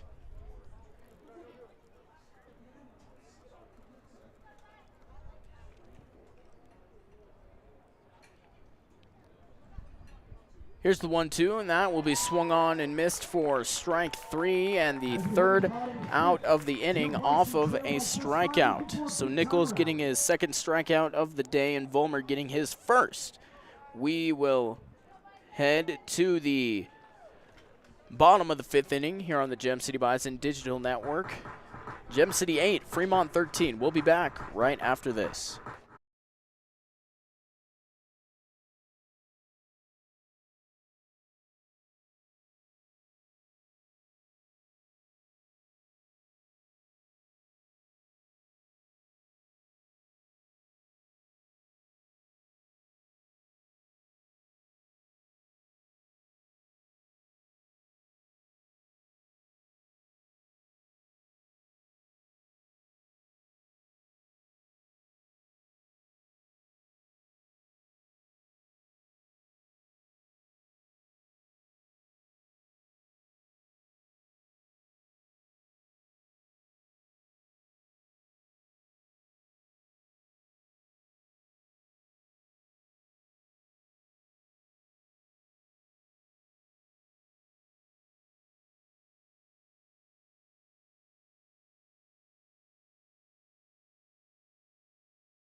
Tyler Godfrey steps in for the Gem City Bison. First pitch going to be swung on and out of the park. Over to left field, another home run for the Bison today. And funnily enough, the wind is blowing in from right field. So that's a little odd. But Tyler Godfrey will score on a home run. And that'll make the score 13-9 in favor still of the Moo after they pushed across 9 runs in the top of the 5th. So Calvin Webb will step in now, the right-handed batter's box. So that pitch will come in for strike 1. Syntex still on the mound for the Moo. That one's going to miss down low for ball 1. Webb playing first base today. That will drop down low for ball 2. 2 balls and 1 strike for Webb. 1 for 2 so far today with 1 run and 1 strikeout.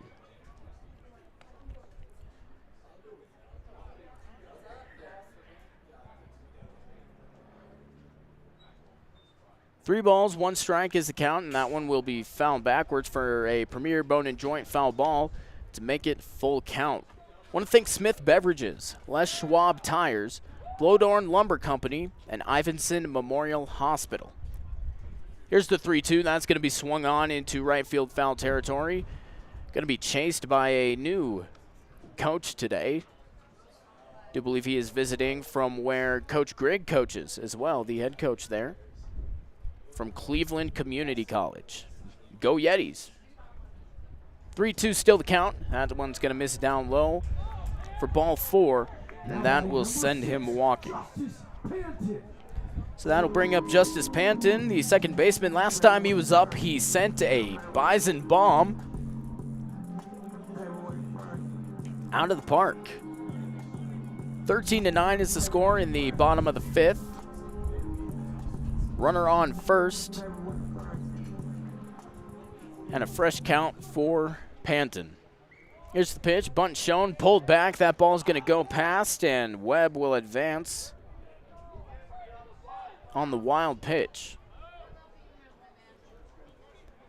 1 ball, no strikes is the count. Now to Panton.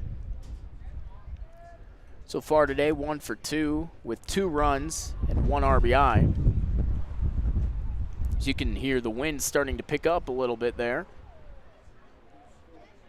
Might be able to see it too. 1-0, gonna hit in there for strike 1. 1 ball, 1 strike is the count.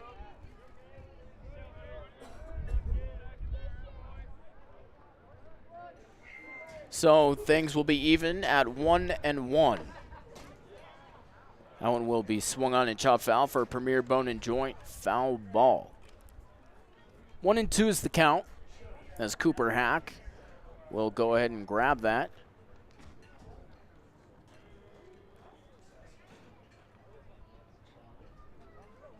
Sintek still on the mound for the Moo, looks back at second, fires it home. That'll miss down low, and now the passed ball will make Webb advance to third. So Webb will make it to first off of a walk, make it to second off of a wild pitch, and make it to third off of a passed ball. 2 balls, 2 strikes is the count, with Webb now at third with no outs for the Bison. Here's the pitch, and that's going to be swung on, chopped foul once again. So the count will remain the same at 2-2. Panton last night was just plainly 0 for 1, the North Carolina A&T product. Here's the 2-2, swung on, fouled high back. So the count will remain the same once again. Panton, the 9-hole hitter, showing off a little bit of power, having a home run earlier on in this game.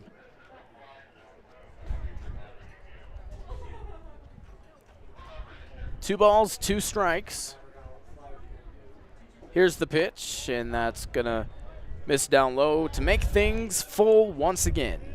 Full count with 3 balls and 2 strikes for Panton.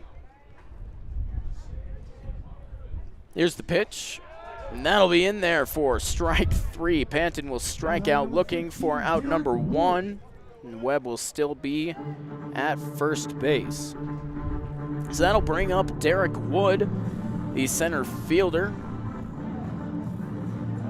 He's the captain, Jack Sparrow. You know you always need it, as he'll step in the left-handed batter's box, and time will be called by Nichols, who will go out and have a chat with Sintek.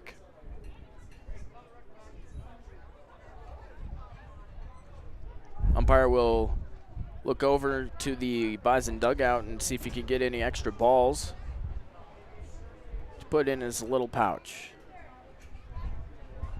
1 out, runner at third.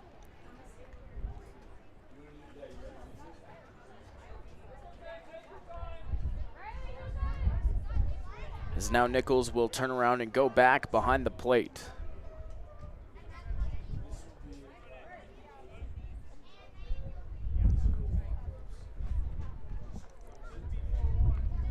So Wood will stand in now, finally, with a fresh count. First pitch, gonna miss down and inside for ball number 1. The last time Wood was up, he singled and then stole a base to second and eventually came around to score. 1 ball, no strikes. Here's the pitch. That's gonna be swung on high into left field foul territory. Samayola not even gonna chase it. So the count will move to 1-1 off that premier bone and joint foul ball. Here's the pitch. And that'll miss outside for ball 2.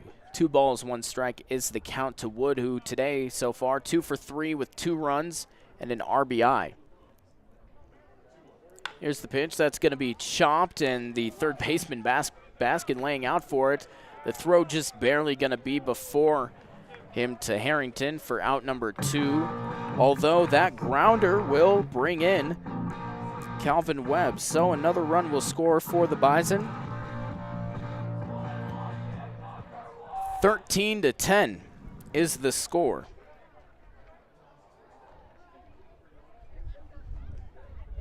So that 5-3 put out.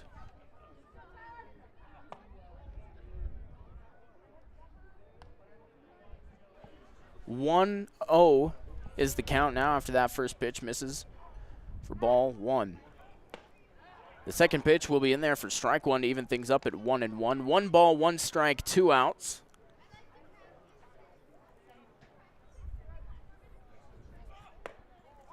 Here's the pitch.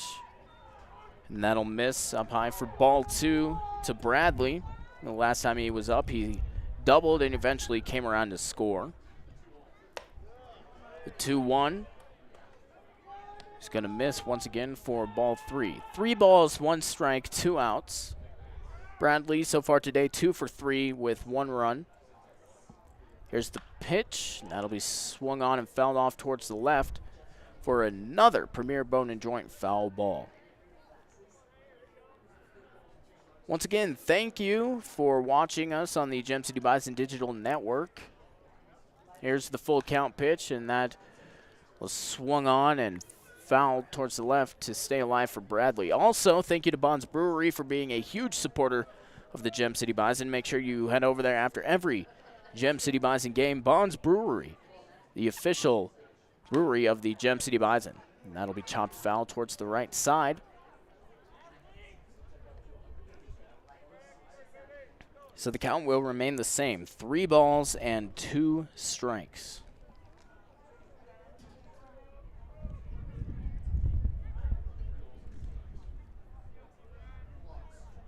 Here's the pitch from Sintek, and that one will miss for ball 4 as Sintek falls on the mound. So Bradley will advance to first off that walk. And that will bring up Mitchell Tolk, the designated hitter, as the coach for the Moo will come out now to speak with his pitcher and infield.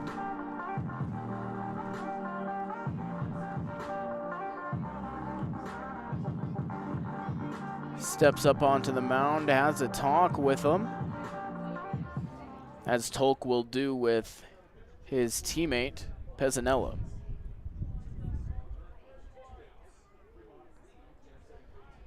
And it looks like we will be having a pitching change. So a new pitcher will be coming out for the Fremont Moo.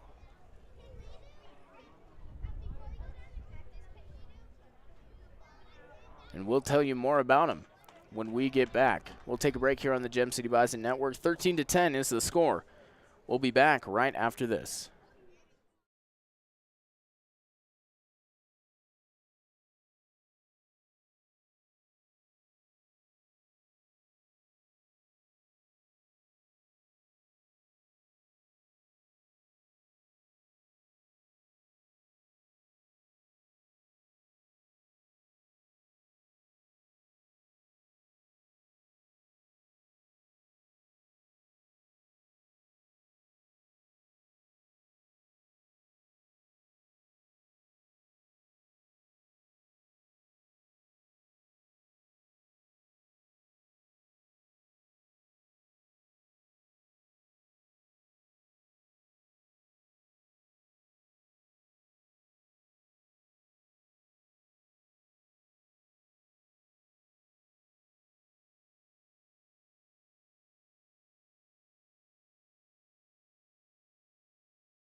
The new pitcher for the Moo going to be number 6, Jacob Ortiz.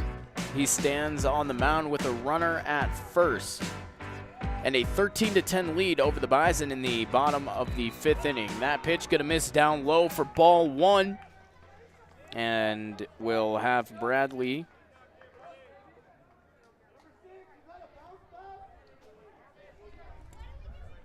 advance to second base. So Bradley will stand in at second, Tolk at home. The final line for Syntec, 4.2 innings pitched, 14 hits, 10 runs, 8 of them earned, 3 walks, 2 strikeouts, and 29 batters faced. That pitch gonna miss for ball 2. 2 balls, no strikes, 2 outs, with a runner on second for the Bison. So far today, Mitchell Tolk 3 for 3 with 1 RBI. That pitch going to be swung on and chopped foul towards the left for strike 1. So 2-1 will be the count as he steps back in.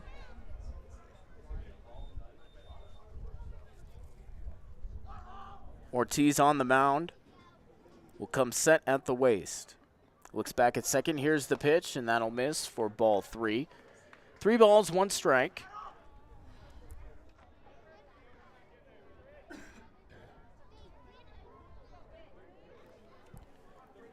So Tolk with the hitter's favored count.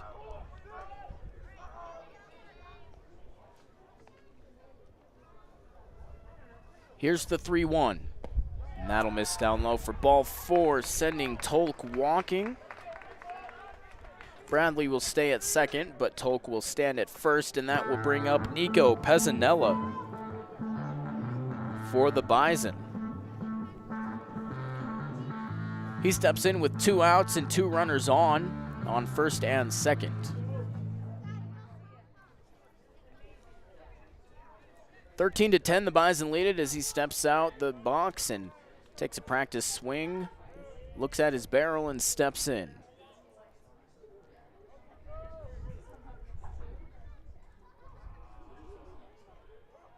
Ortiz comes set, looks back at second, and fires the first pitch. That'll hit inside the zone for strike 1. No balls, 1 strike.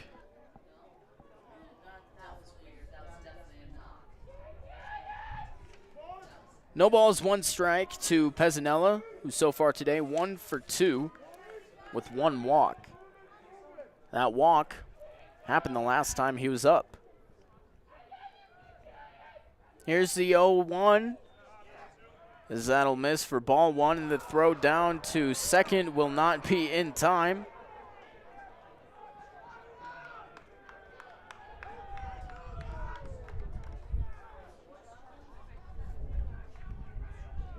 So Bradley will advance to third, and Tolk to second. And the count will move to 1-1 at the plate. 1 ball, 1 strike, 2 outs. Runners in scoring position now for the Bison. Ortiz on the mound. Here's the pitch. And that'll hit in there for strike 2. 1-2 is the count for Pezzanella so far this year, batting .277.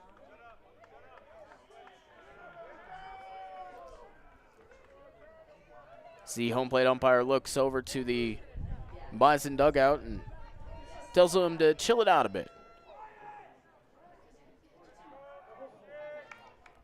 1-2 is the count. Here's the pitch. That'll miss down low for ball 2. 2 balls, 2 strikes, 2 outs, and 2 runners on base.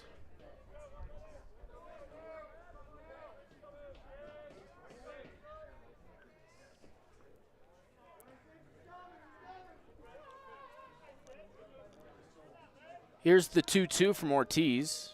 Comes set and fires. That'll be inside for ball 3. 3 balls, 2 strikes for a full count. Now to Pezzanella.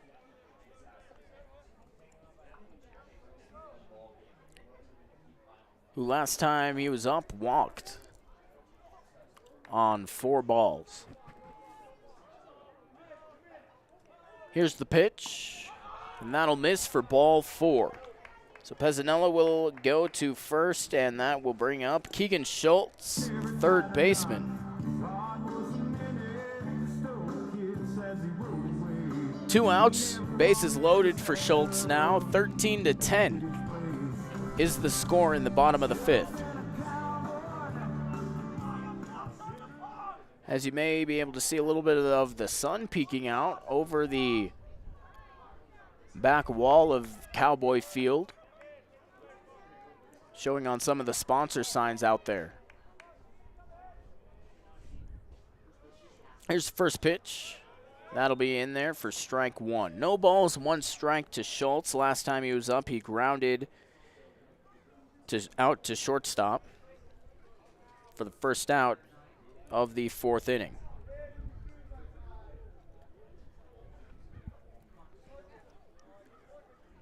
Here's the 0-1 from Ortiz. That'll miss down low for ball 1. 1 ball, 1 strike, 2 outs with bases loaded.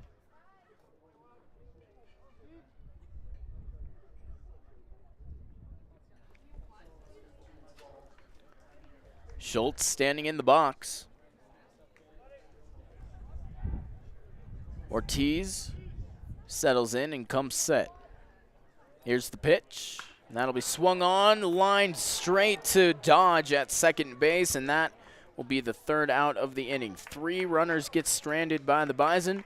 13-10 is the score. We head to the top of the 6th inning on the Gem City Bison Digital Network, 13-10. We'll be back right after this.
Thirteen to 10, the Fremont Moo lead it over the Gem City Bison here in the top of the 6th inning.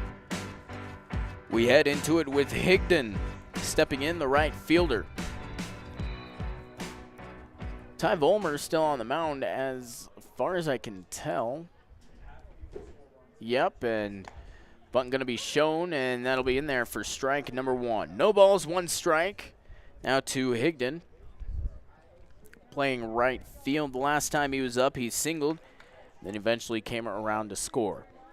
Here's the 0-1. That's in there for strike 2. 0-2 is the count. No outs, nobody on. Higdon so far today 1 for 1 with 2 runs, 1 RBI, and 1 walk.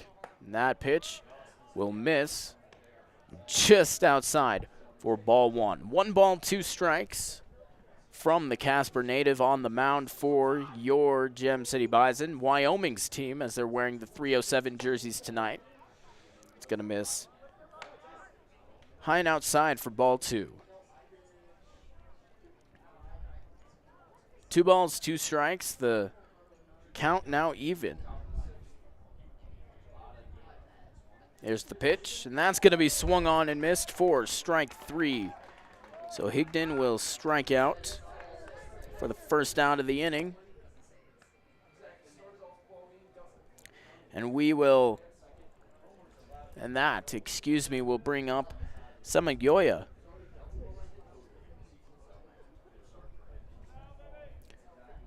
Last time he was up, he doubled and eventually came around to score one of the runs they have. That one's going to be swung on and flown into center field. Wood calling for it and grabbing it for out number 2. 2 quick outs here for the Bison, as that will bring up Harrington, the first baseman, and he will step in.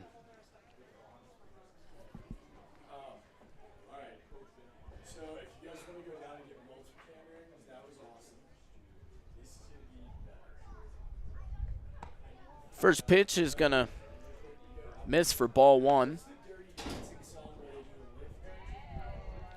1 ball, no strikes, 2 outs is the count to Harrington. There's the pitch. That's going to be swung on, foul backwards for strike 1 and the premier bone and joint foul ball. This top of the 6th inning brought to you by Marquis Meat Market and Montez the Mudman. Here's the 1-1. That'll miss up high for ball 2. 2 balls, 1 strike, 2 outs.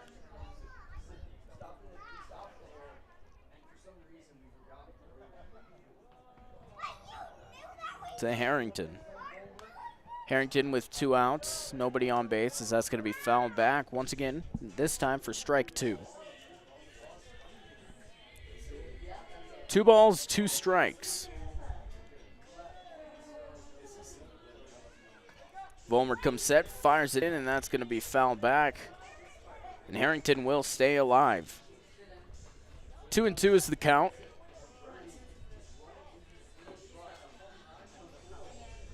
As he steps in, puts his bat over his shoulder.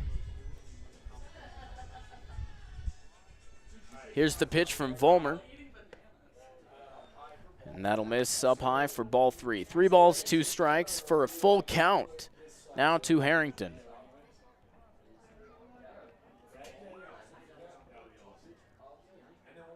Here's the full count pitch, and that'll be swung on and missed for a second strikeout this inning.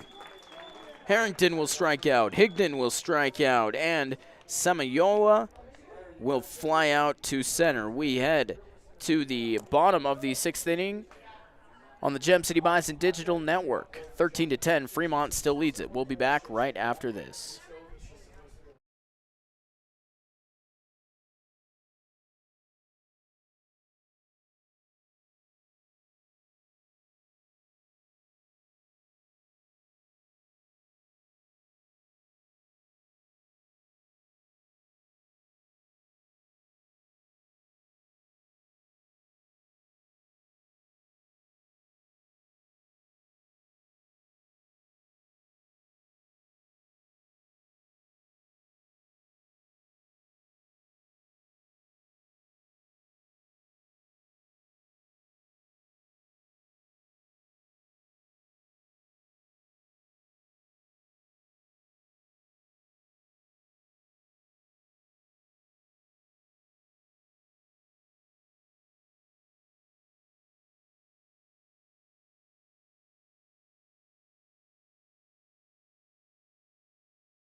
Quinn McCafferty steps up to bat for the Gem City Bison here in the bottom of the 6th inning. 13-10, the Fremont Moo lead it over the Gem City Bison. That first pitch gonna miss for ball number 1. McCafferty, the Bighorn, Wyoming native, stepping in. Here's the 1-0. That's going to be lined into center field. McCafferty will make it onto first off of the base hit, the leadoff single, which will bring up Tyler Godfrey.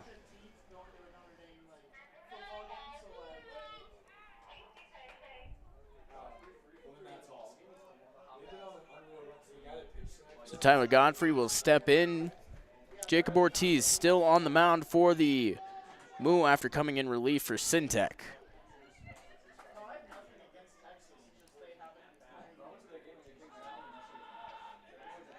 Ortiz with the pickoff attempt over to first will not be successful.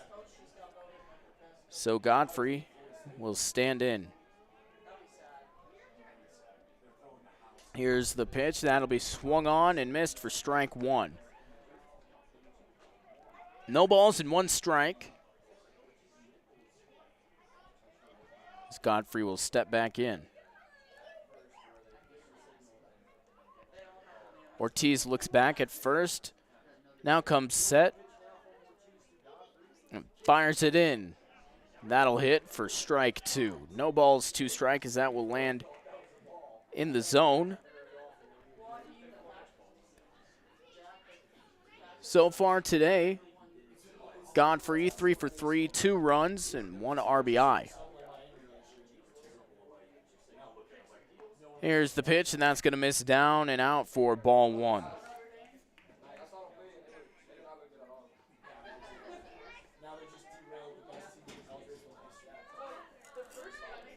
One ball, 2 strikes is the count. Godfrey stands in with the bat over his shoulder. Here's the pitch, and that's going to be swung on and missed. That'll be foul tipped for foul ball. So the count will remain the same. 1 ball and 2 strikes with McCafferty at first.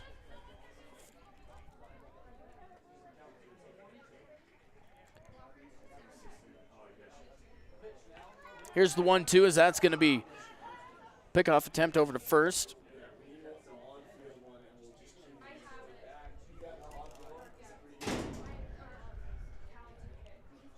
Webb standing in Webb standing in.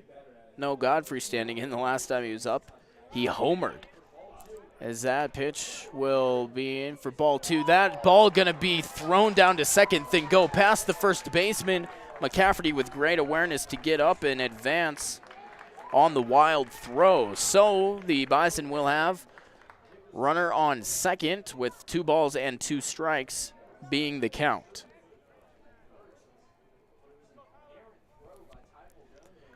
Two balls, 2 strikes.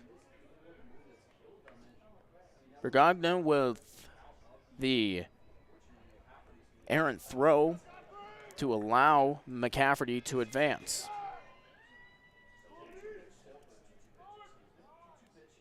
Here's the 2-2, and that'll miss up high and actually hit Godfrey in the head. So he will advance to first, and the Bison will have runners on first and second off that hit by pitch. So Calvin Webb will step in now with no outs, runners on first and second. I'll wait a bit to tell you what happened the last time he was up. It's quite a bit, to be honest. Ortiz on the mound, kicks and delivers for the first pitch. That'll miss outside for ball 1. Okay, so the last time he was up, he walked, and then he made it to second off of a wild pitch, and then he made it to third off of a passed ball, and then he finally made it home. Here's the 1-0 pitch, and that'll miss down low for ball 2. Both runners will stay where they are. 2 balls, no strikes, no outs, and 2 runners on base. As Nichols will slap his mask on his knee to maybe get some dirt out of his eyes.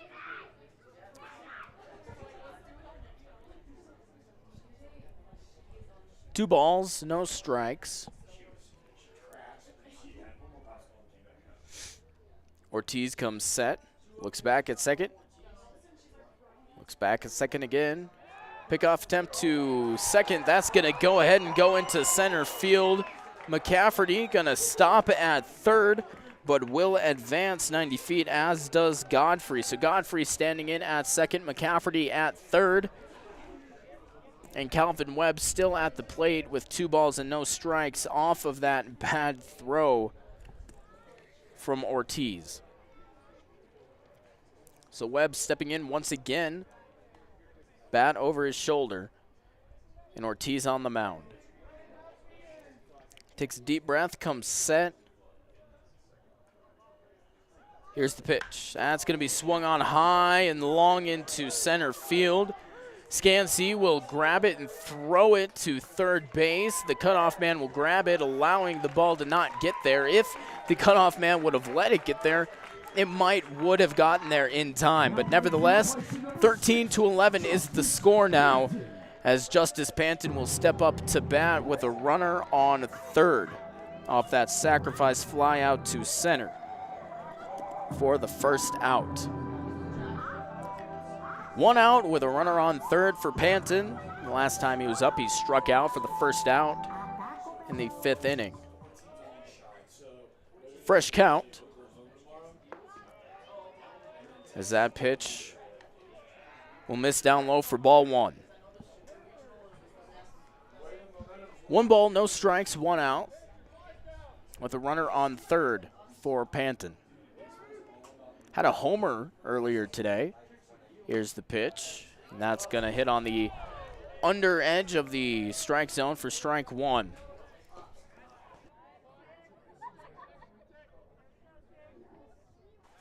One is the count.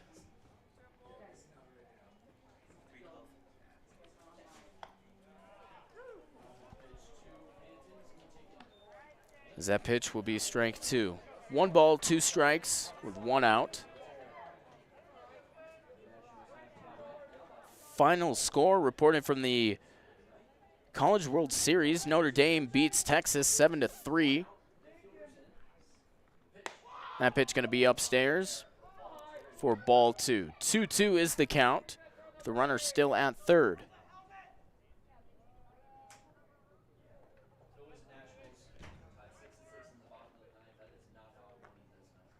Panton was 1 for 3, as that pitch going to be swung on and hit foul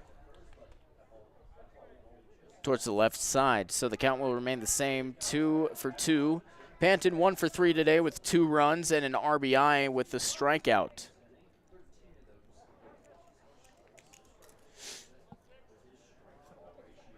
Ortiz comes set here in the bottom of the 6th.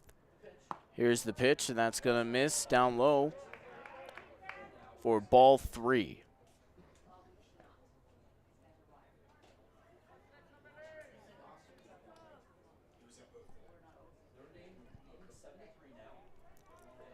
Two is the count.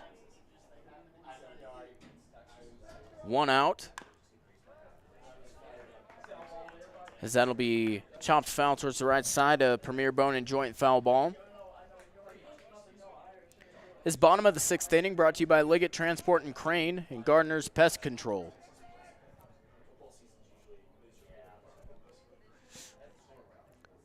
Here's the 2-2 from Ortiz, and that'll miss for ball 4. So Panton will go walking. And so Derek Wood, the leadoff man, will have runners on first and third on the corners of the bases as he stands in. Wood, the left-handed hitter and center fielder.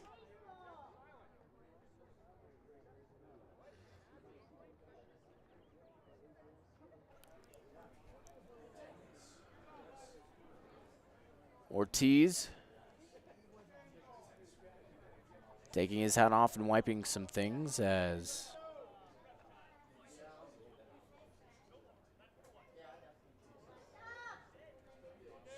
the field umpire perhaps giving another warning to the Bison dugout. At least that's what it looked like, as no substitutions has been made, but he was documenting something in his pad. So 1 out with runners on the corners. Here's the pitch to D. Wood, and that'll be fouled off for strike 1 and another Premier Bone and Joint foul ball. Last time Wood was up, he grounded out to third base for the first out in the 5th inning.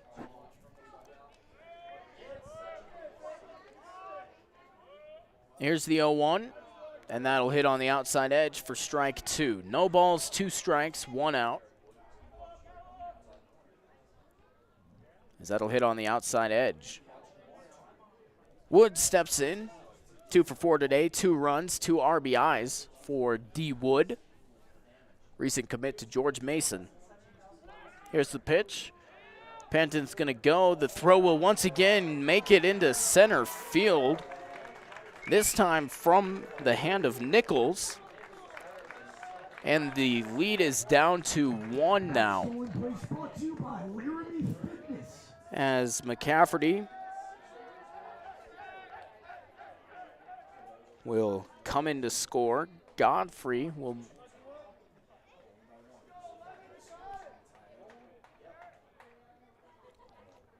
Panton will move to third. And that pitch going to be lined into center field. Panton now will come across to score. So we're now tied up once again, 13-13, after being tied up 8-8 earlier on in this ball game. So Derek Wood off the single will stand in at first. And Bradley at home. 1 out, runner on first for Bradley as he steps in. Here's the pitch. Wood's going to go, and he's going to be in there safe. So Wood advances from first to second off of the stolen base, and the count will move to 1-0.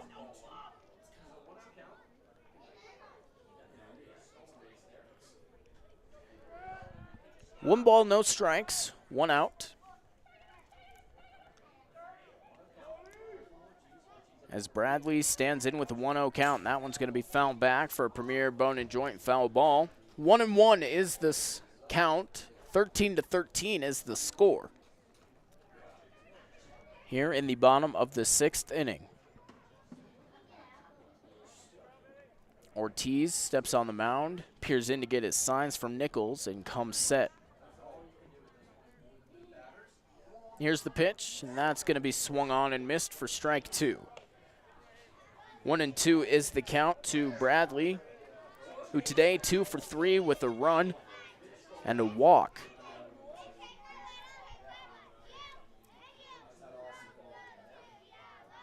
One and two is the count. Ortiz will send it. That'll be lined into right center field. Wood will come to score from second, and Bradley will be in at second for his second double of the day. So the Bison will take the lead 14-13 here in the bottom of the 6th, as Mitchell Tolk will step in with Bradley at second and only 1 out on the board.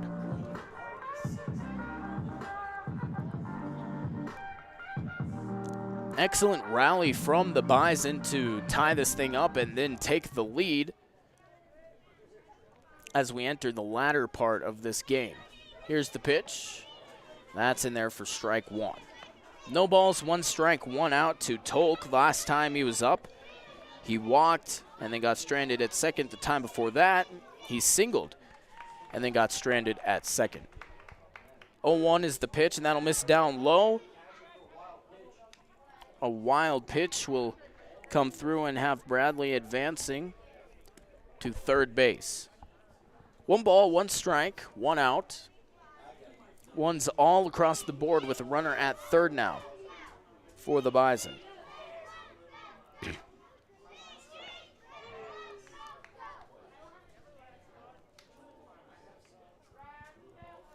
Here's the pitch from Ortiz. That's going to be flown out to right field. Higdon will take it. Bradley tagging up, and the throw will not even happen to home plate, as that'll be 15-13. The Bison up over the Moo after that sacrifice fly out from Tolk.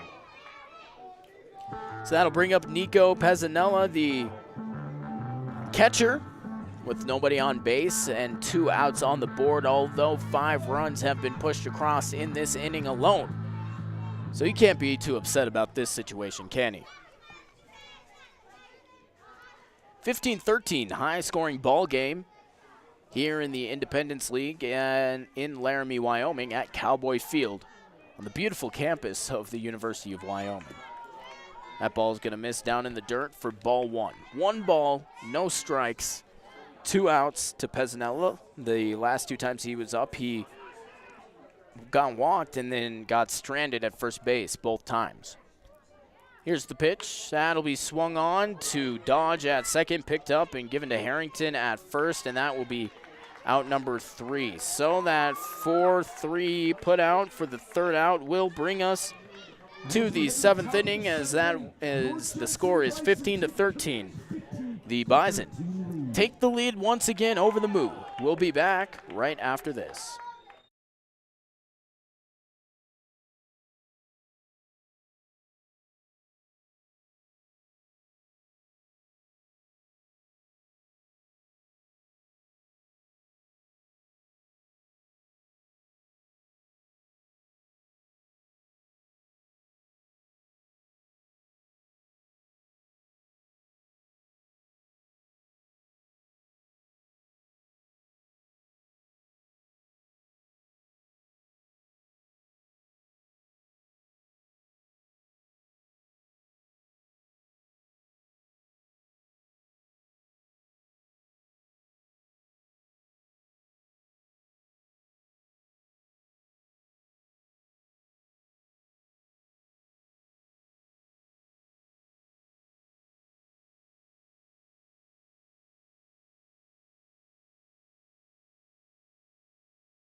Bergagno will step in here in the top of the 7th inning.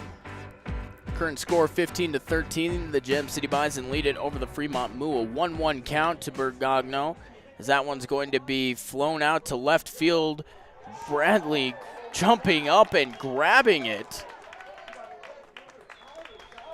Actually, that was Godfrey, I do believe. I don't remember if he's wearing the socks. So yeah, that is Tyler Bradley over in left field. Some things getting moved around, but excellent play from Bradley for out number 1. So that'll bring up the leadoff man, Zane Scansey, the center fielder. He steps in with 1 out and nobody on base. Vollmer is still on the mound. Here's the pitch, and that'll miss. Down for ball 1. 1 ball, no strikes, 1 out. That one's going to be swung on and fouled off towards the right for a premier. Bone and joint, foul ball. 1 ball, 1 strike. This top of the 7th inning brought to you by Cook and Associates PC, as well as Kia of Cheyenne. Scansey so far today. 2 for 3 with a run and a strikeout.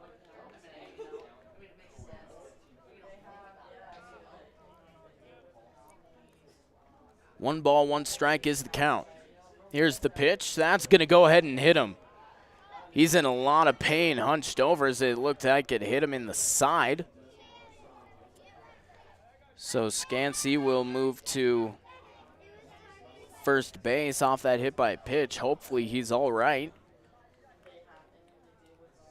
Now hitting number 30. So the move will have a runner at first, with Baskin stepping in at home, playing third base today. Timeout called by the field umpire.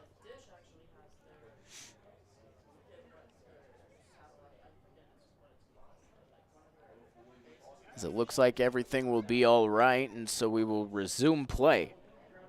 Baskin will step in. The last time he was up, he grounded over to short for out number 2 in the 5th inning. 1 out, 1 runner as a pickoff attempt over to first will not be successful, so Vollmer will climb back up the mound and hopefully try to focus on Baskin. Scansey at first, Baskin at home. That's going to be grounded straight to Panton, who gives it over to McCafferty for the double play, and that'll end the inning. We head to the 7th inning stretch here on the Gem City Bison Digital Network. We'll be back right after this.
Keegan Schultz will step in for the Gem City Bison.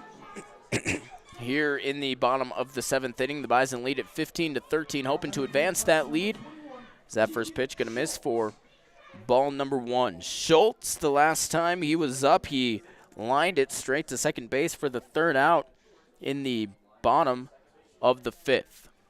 Ortiz looks down at the ground, now comes set for the Moo, and kicks and fires.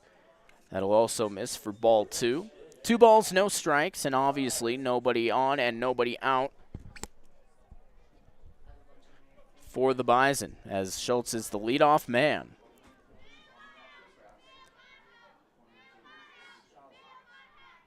Here's the 2-0, and that'll miss for ball 3. 3 balls, no strikes.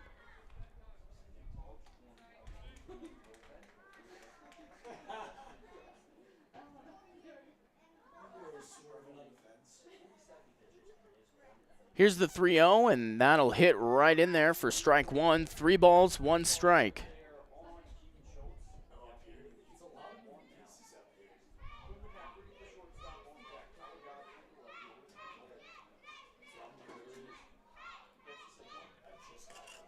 Three balls, 1 strike. Here's the pitch from Ortiz. That's going to be lined into left field. Going to be picked up by Samayoa, and that will be out number 1. So Schultz will be set down first off of the line drive to left field. So that'll bring up Quinn McCafferty, the shortstop playing today, wearing number 9 in those beautiful 307 uniforms. He stands in with 1 out, nobody on base. Here's the pitch from Ortiz, and that'll be lined straight to the third baseman in Baskin. Excellent play from Baskin, no denying that. Great reaction from him for out number 2. So 2 lineouts, 2 quick lineouts will bring up Tyler Godfrey, the left fielder, as he stands in the box. We want to say thank you to Bonds Brewing Company, the official brewery of the Gem City Bison. Go after there, have a brewski, enjoy yourself for the rest of the night. Advanced Comfort Solutions and Hilton. That first pitch going to come across for ball number 1. 1 ball, no strikes is the count. The last time Godfrey was up, he got hit by a pitch and eventually made it all the way around to third, but then got stranded.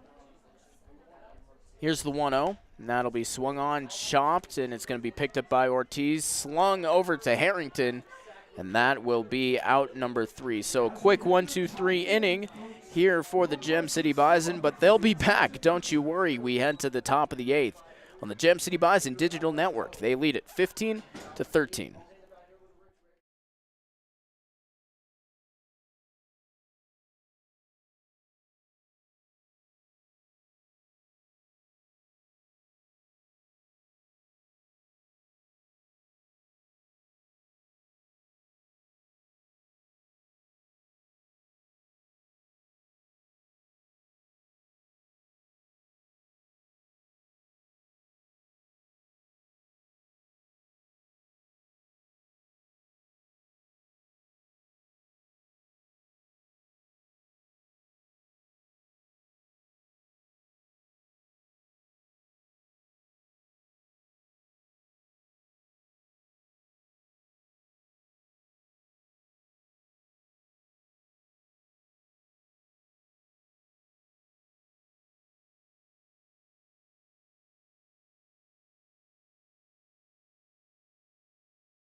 It's going to be Dodge, Aspilcueta, and Nichols to start things off here in the top of the 8th inning. The Moo trail it by 2 runs, 15-13 versus the Gem City Bison. A quick 1-2-3 inning set down the Bison in the bottom of the 7th, but here they are back on defense, looking to keep the Moo to that same standard. That first pitch going to be in there for strike number 1 to Dodge.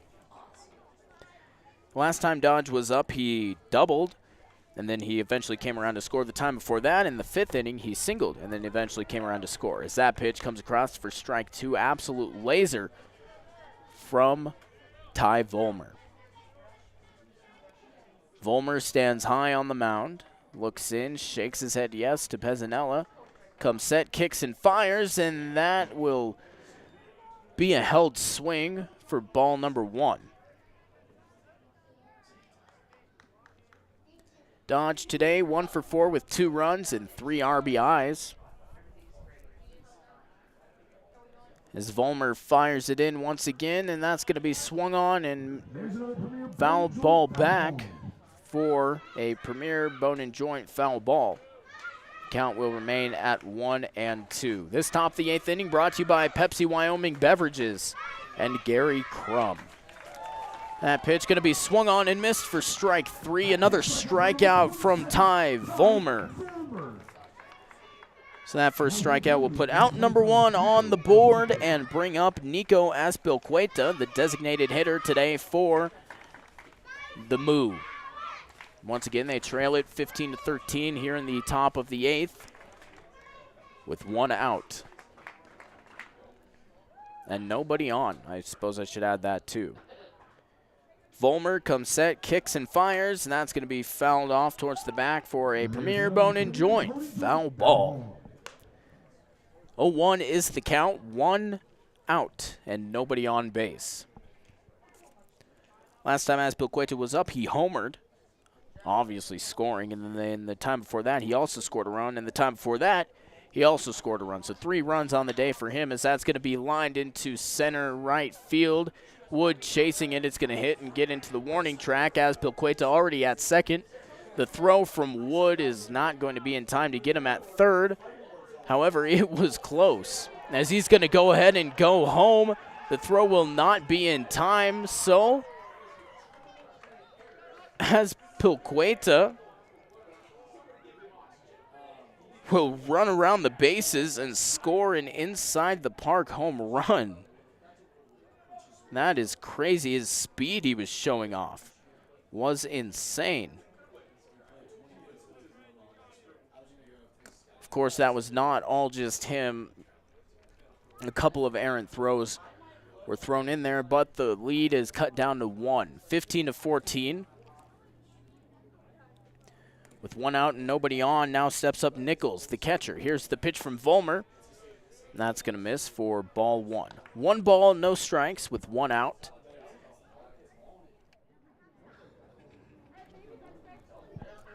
Volmer on the mound, comes set and fires it in. That's going to be swung on high and shallower in right field foul territory for strike number 1.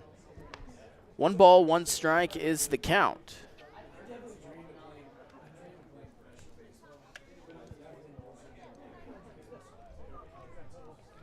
That ball will be thrown back over to the Bison dugout. As we're about ready to get play back up again. Nichols, the catcher, standing at home. Nobody on base with 1 out for the Moo. 1-1 is the count.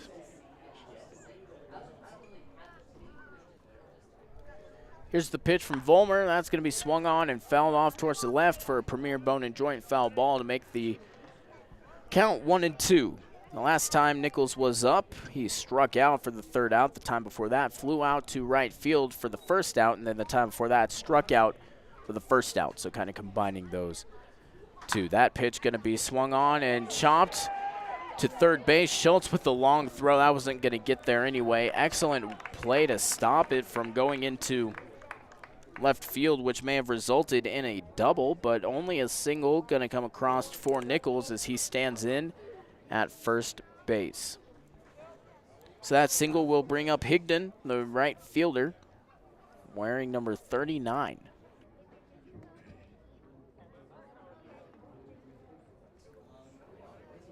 Higdon stands in the box. Here's the pitch from Volmer. And that'll miss for ball number 1. 1 ball, no strike, 1 out with a runner on first for Higdon.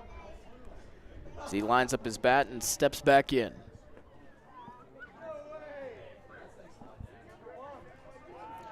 Pickoff attempt over to first, not going to be in time, and so, well, excuse me, the throw down to first, not going to be in time. I knew what I was trying to say, I just couldn't quite say it.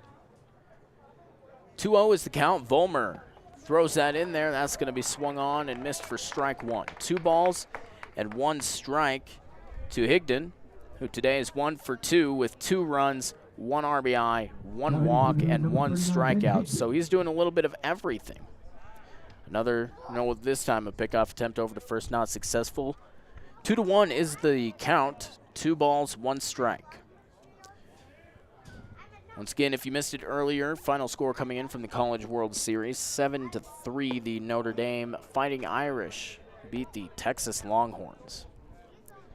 That ball will miss for 3-1, 3 balls, 1 strike.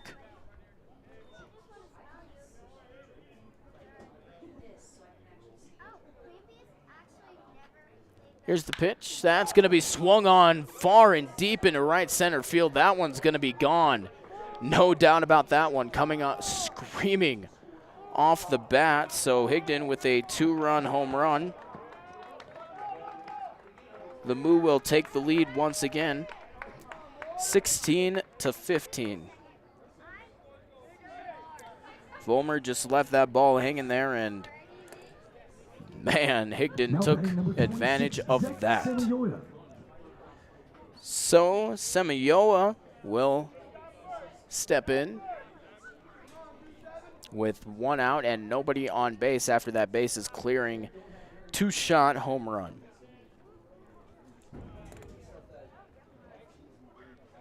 Here's the pitch. That'll miss. Outside for ball 1.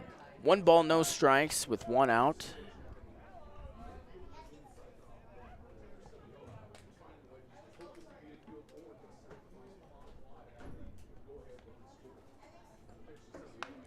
That one's going to be fouled backwards for strike 1 on that premier bone and joint foul ball. So looks like Higdon might have only made it to third. Not really sure about that one, but so he stands at third, a runner on third. As that ball will miss for ball 2. 2 balls, 1 strike is the count. 1 out with Semioa at bat. Vollmer comes set, fires that in, and that's going to be out for ball 3. 3 balls, 1 strike with 1 out.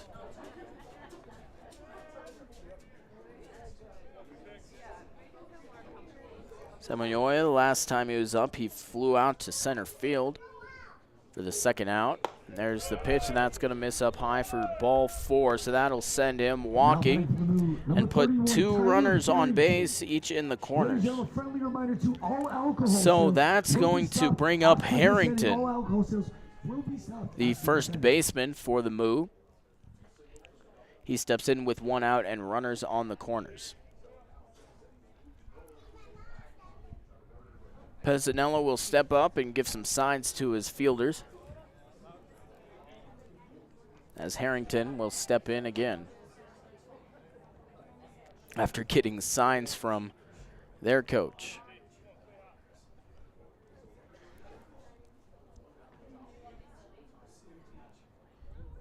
One out, runners on the corners. Here's the first pitch, and that's going to miss up high for ball 1. 1 ball, no strikes with 1 out. Last time Harrington was up, the first baseman, he struck out for the 3rd out of the 7th inning. Before that, he doubled and came around to score, and then the time before that, he singled and eventually made it to 3rd. And that pitch will miss inside for ball 2. 2 balls, no strikes, 1 out.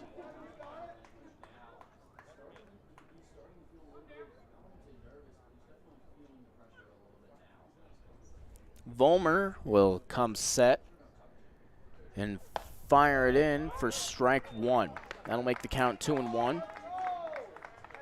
Today, Harrington 3 for 4 with 1 run, 2 RBIs, and 1 strikeout.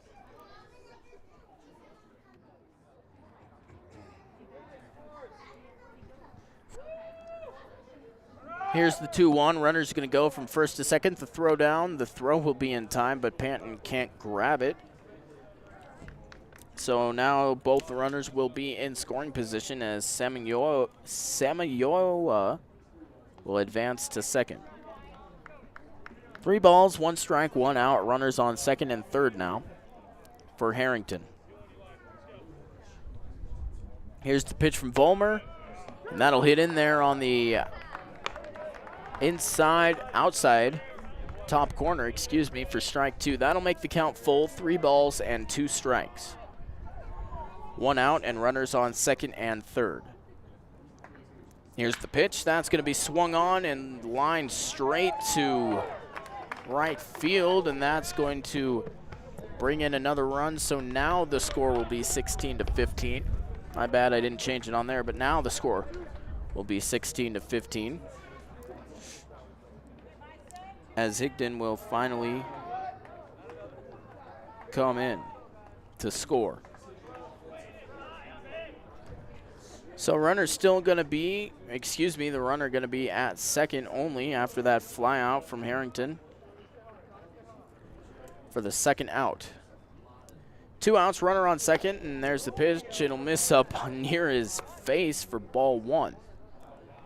1 ball, no strikes, 2 outs.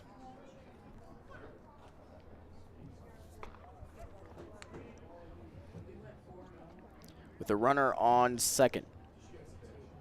Here's the pitch. That'll foul off towards the left for a premier bone and joint foul ball for strike 1. 1 ball, 1 strike to Bergogno. The last time he was up, he flew out to left field for the first out in the 8th inning. The time before that, he bunted and eventually came around to score. That ball's going to be up, and Mitchell Tolk, the first baseman, coming through.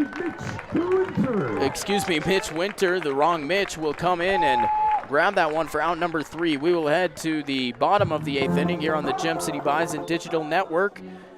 16-15, close ball game here going to the bottom of the 8th. We'll be back right after this.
Mitch Winter will step into bat for the Gem City Bison here in the bottom of the 8th inning. They trail it just by 1, 16-15. High-scoring ball game, close ball game for you here on the Gem City Bison Digital Network. Winter coming in relief for Calvin Webb, as that one will be a quick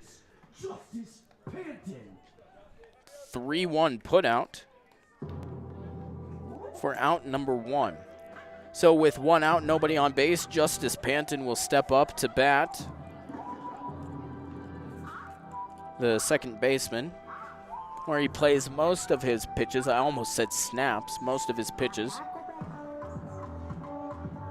1 out with nobody on. Panton steps in. Ortiz still on the mound. Here's the pitch. That's going to be swung on straight to Dodge at second and over to Harrington on first for another 1 pitch at bat for the second out.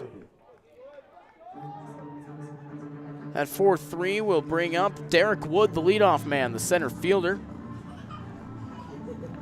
in the bottom of the 8th inning.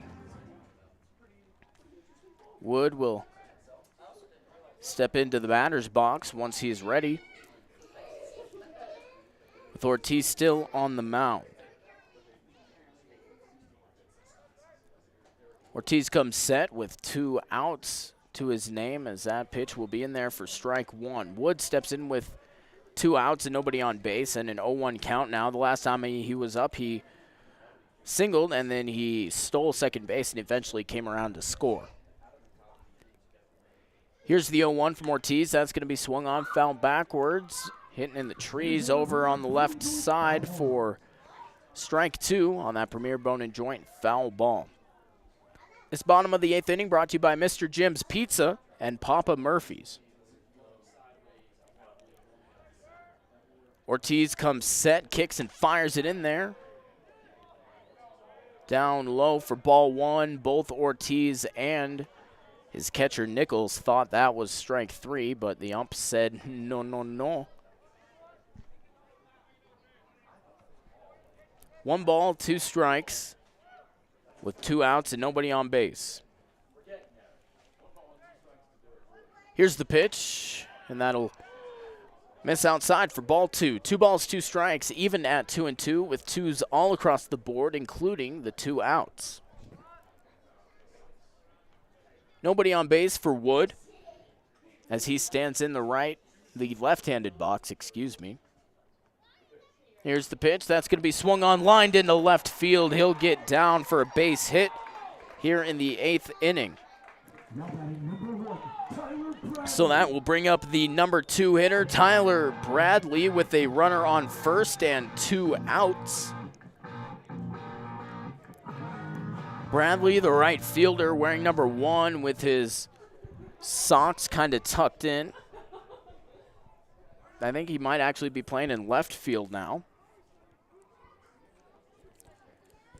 So might want to change that on my scorebook. Not that it matters that much. As the coach for the Moo will come out to have a talk with his pitcher and his infield. You know, one thing I hate is the outfielders are always left on their own when the infield gets in together, man. Like, I was an outfielder. It hurts. It hurts. 2 outs. A runner on first base in Derek Wood, and Bradley going to be at bat. As the powwow will disperse and everybody goes back to their natural spots.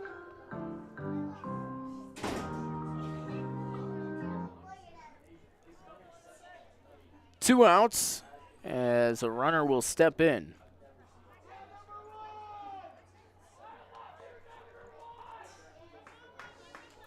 Ortiz comes set. And the pickoff attempt over to first will not be in time. So still fresh count to Bradley and still a runner on first for the Bison.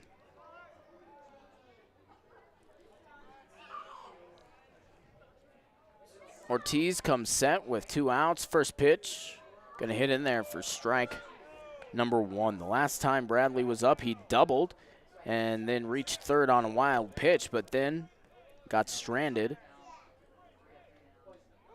off of 2 straight outs, a fly out and a ground out.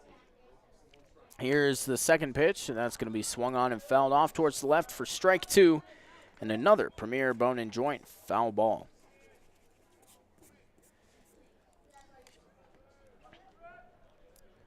Oh and 2 is the count. 2 outs. Here's the pitch.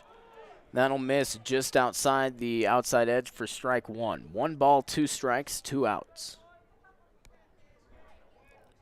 D. Wood takes his lead off of first. Bradley stepping in at home. Ortiz comes set and fires it in, and that's going to miss. Derek Wood will advance to second off of that wild pitch. So Bradley, the count will move now to 2-2.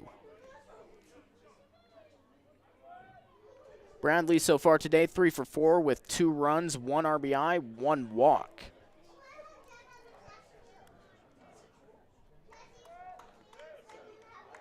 He stands back in now with a 2-2 count. Completely even. Ortiz lets his arm dangle, now picks it up and puts it in his glove. Here's the pitch. That's going to be swung on straight to Dodge at second, spin around and over to Harrington at first, and that will be out number 3. We will head to the final frame here on the Gem City Bison Digital Network. 16-15, the Moo lead it. Barely, close game, good game coming up for you when we return on the Gem City Bison Digital Network.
We head into the final inning. Zane Scansey standing in, and it looks like it'll barely miss him for ball number 1.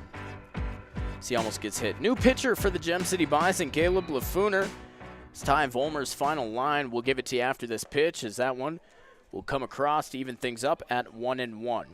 Volmer went 3.2 innings with 5 hits, 7 runs, 2 of them earned, 1 walk, and 4 strikeouts on 18 batters faced. Here's the 1-1, a held swing, and the ball will miss for ball 2. Last time he was up, Scansey got hit by a pitch and then got caught up in a 4-6-3 double play, hit in by Baskin. And that pitch gonna miss for ball 3. 3 balls, 1 strike. No outs and nobody on. Scansey so far today, 2 for 3 with 1 run and a strikeout, as that pitch will miss outside and send him walking. So Scansey will advance to first on a walk, and that'll bring up Austin Baskin, the third baseman, wearing number 30. Lafooner steps back on the mound.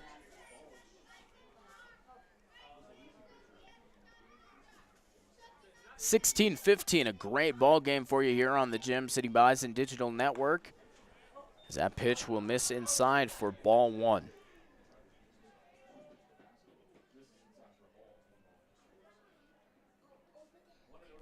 1 ball, no strikes, 1-0 count with a runner and on first. 2-0 is the count as assistant coach John Grigg will come over to have a chat with Caleb Lafooner and Nico Pezzanella. So let me set this up for you. 2 balls, no strikes, nobody on, nobody out. There's really not much to set up for you. I just needed some way to fill that short little blurb. So Coach Grigg will come and walk back to the dugout. Care about you guys. I don't want you guys listening to silence. You tune in for a reason, and it's obviously to hear me. 2-0 count. Now to Baskin. Here's the pitch. And that'll reach in for strike number 1. 2 balls, 1 strike is the count.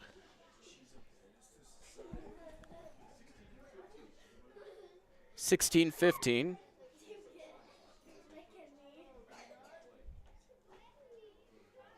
Here's the pitch. That'll be swung on and chopped, picked up by McCafferty. Over to second. He's going to be out. Scansey is going to be called out at second after the nice back pick from McCafferty, who'll get it over to Panton onto first. So Baskin will reach on the fielder's choice, and Scansey will be out. So Scansey walks back to the dugout, and that'll bring up Dodge, the second baseman for the Moo. Still a runner on first, this time 1 out. Lafooner kicks and fires in for strike 1.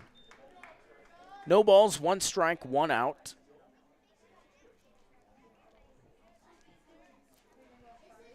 With a runner on first. Here's the pitch. That's going to hit in the strike zone as well. 0-2 is the count with 1 out. Last time he was up, Dodge struck out for the first out of the inning. He's 1 for 5 with 2 runs, 3 RBIs, and 1 strikeout so far today. Here's the 0-2. That's going to miss down low for ball 1. 1 ball, 2 strikes, 1 out with a runner at first.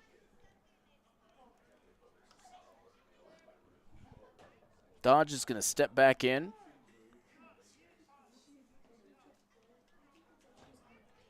Time going to be called by the home plate umpire. Warning given to the Fremont Moo dugout. 1-2's the count. Lafooner going to give it right to McCafferty. He'll fumble it and won't get picked up until Panton picks it up in very, very shallow left field. So, in my opinion, I'm going to go ahead and say that was an E6. So he'll reach on that.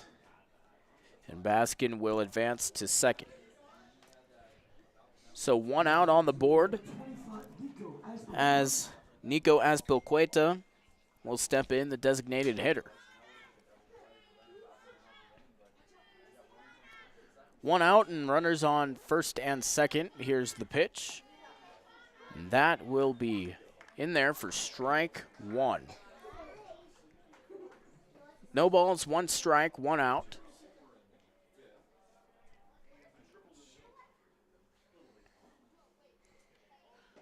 Here's the 0-1, and that'll be swung on and missed for strike 2.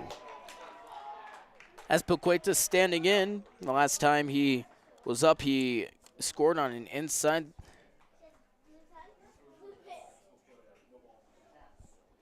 the Parker after a couple of errant throws. Here's the 0-2 from Lafooner. That's going to be swung on and missed for strike 3.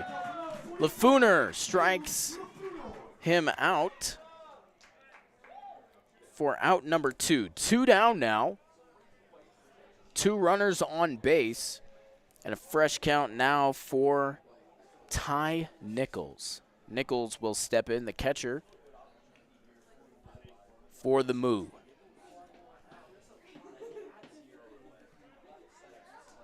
(16-15). The Moo lead the Bison. Here's the pitch. And that's going to be in there for strike number 1. No balls, 1 strike, 2 outs.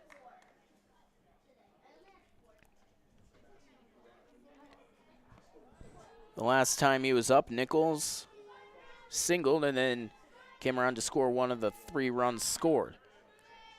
As that pitch will miss down low for ball 1. Lafuna will turn around wearing number 39 today, usually wearing 44, but because of limitations with the 307 jerseys, we had to give him a different number.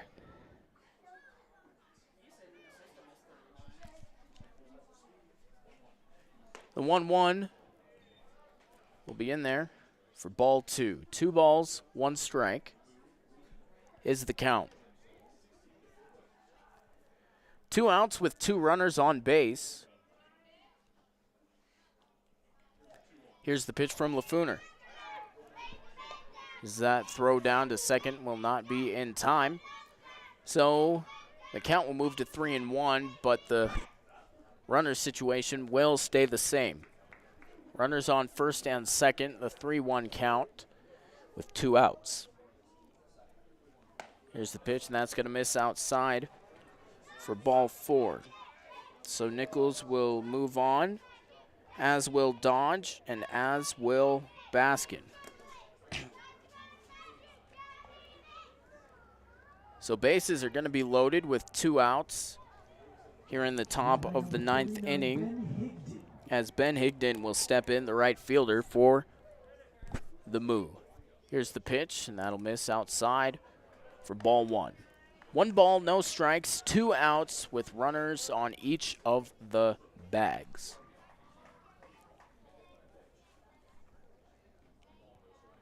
Here's the 1-0, as that's going to hit down low. Runners will not go, so the count will move to 2-0. And everything else will stay the same with 2 outs and 3 runners on.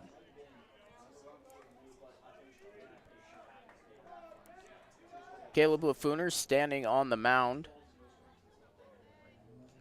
Kicks and fires it in. And that'll miss barely for ball 3. 3 balls, no strikes is the count.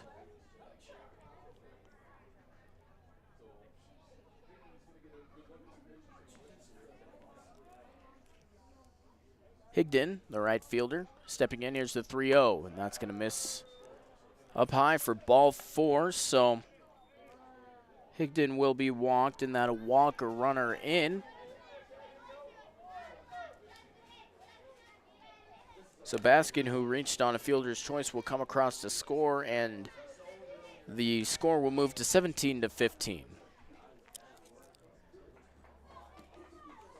Samayoa will step in now, the right-handed batter, as that pitch will be in the bottom part of the strike zone for strike number 1. No balls, 1 strike with 2 outs. And the bases loaded. Here's the pitch. That's going to be swung on, foul towards the left side for a Premier Bone and Joint. Foul ball. It's top of the 9th inning, brought to you by Laramie Care Center and Nova Health, Community Care Partners, LLC. Fooner comes set. Here's the 0-2. That's going to miss way down low for ball 1. Samayoa, 2 for 4 today with 2 runs, 3 RBIs, 1 walk. This time's going to be called. And Lafuna steps off, wipes something off of its face, and steps back on. Here's the 1-2. That's going to be swung on, popped, foul for another Premier Bone and Joint foul ball.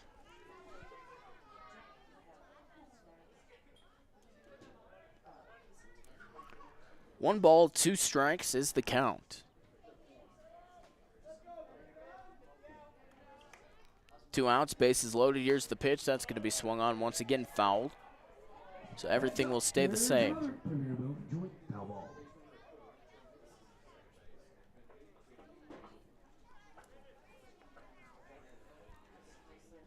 1-2 is the count. Lafooner comes set at the chest, kicks and fires it in. That's going to be swung on, and that's going to hit fair. So that'll score 2 more runs, make the score 19-15. As Samayoa will get a 2 RBI double down the left field line.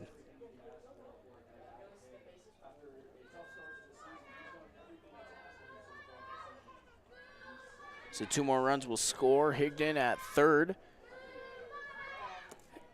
And Samayoa at second. 2 outs, fresh count now to Harrington as that one's going to be swung on and got to second base and then over to first for out number 3. So we will head to the absolute final frame in this ball game, the bottom of the 9th. We will head there right after this on the Gem City Bison Digital Network. Fremont 19, Gem City 15.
(19-15), the Fremont Moo lead it over your Gem City Bison here on the Gem City Bison Digital Network. We're at the bottom of the 9th here in beautiful Laradice at Cowboy Field.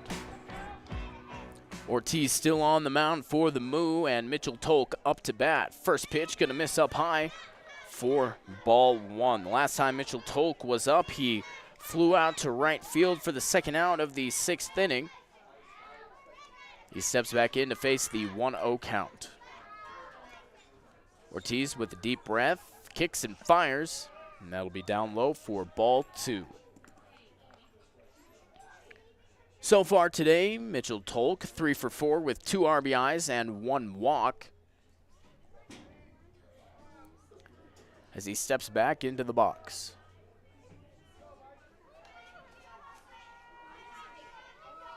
Here's the pitch from Ortiz, and that'll miss way outside for ball 3. It'll actually go past the catcher, but nothing will happen as nobody was on base. 3 balls, no strikes is the count.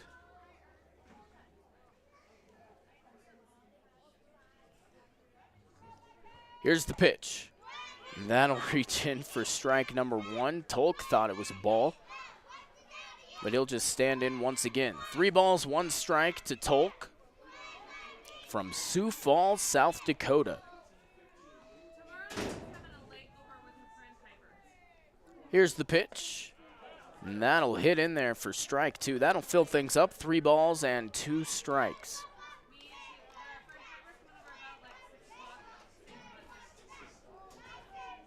Tolk stands in with the bat over his shoulder. Here's the 3-2. That's going to miss for ball 4 and send him walking. And that'll bring up Nico Pezzanella. So Tolk, the DH, will be at first. Pezzanella at home with no outs, trailing 19-15.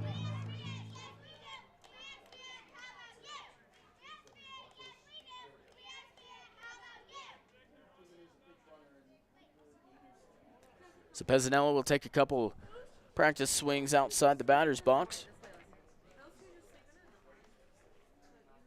and steps in.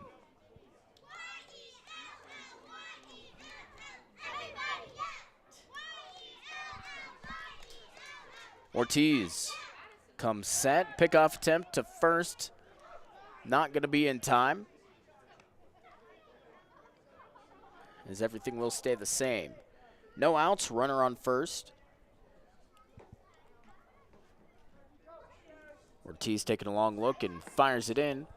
It's going to miss down low for ball 1. 1 ball, no strikes. No outs and a runner on first to Pezzanella. The last time he was up, he grounded out to second base. Here's the pitch. And that'll reach in there to even things up at 1-1. Pezzanella 1 for 3 today with 2 walks.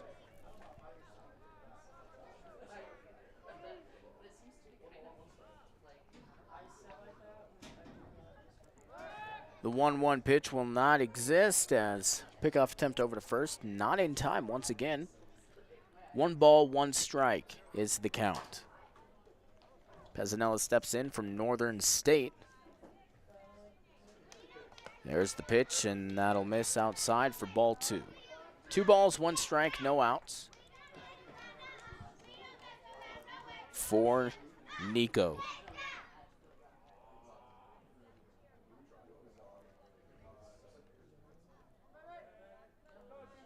Two, 1. That'll reach in there for strike 2 to even it back up. 2 balls and 2 strikes. Now from Ortiz, still on the mound for the Moo. They lead at 19-15 in the bottom of the 9th.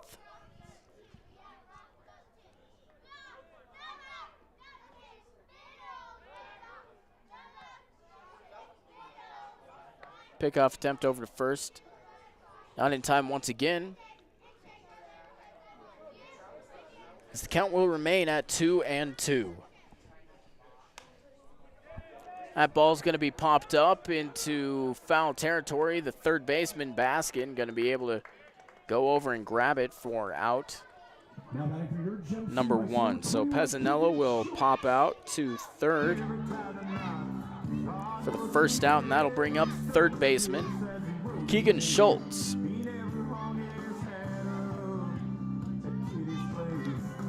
He'll step in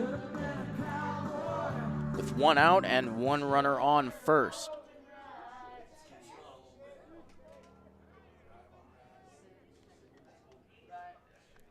Ortiz comes set.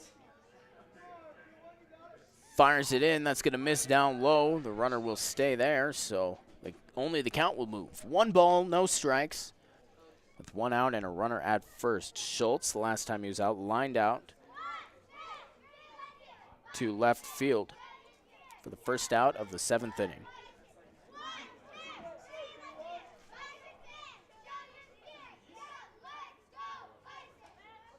Here's the 1-0. And that'll reach in there for strike 1. 1 ball, 1 strike is the count. 1 out, the runner on first for Schultz and the Bison. Here's the pitch. That's going to miss down low for ball 2. And that'll keep Tolk where he is. 2 balls, 1 strike to Schultz. Today 1 for 5 with 1 run. and is hoping to do some damage here in the bottom of the 9th.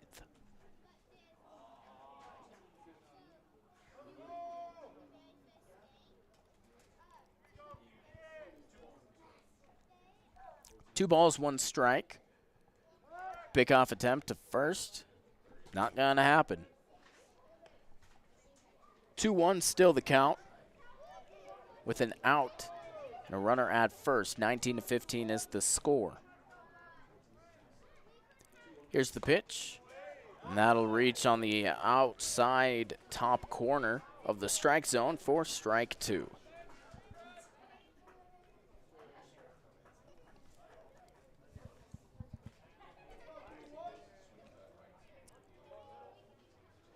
Runner taking its lead off of first.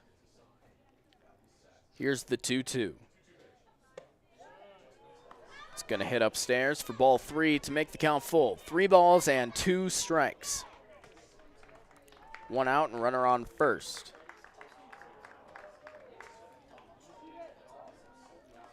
Schultz with the bat over his shoulder.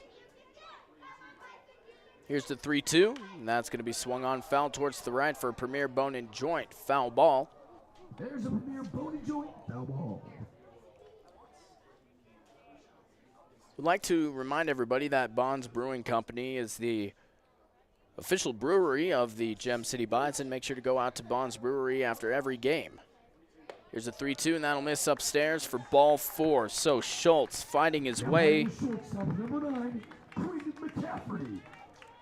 to get to first and advance Tolk. 2 seconds, so 2 walks. Will bring up McCafferty with 1 out and runners on first and second.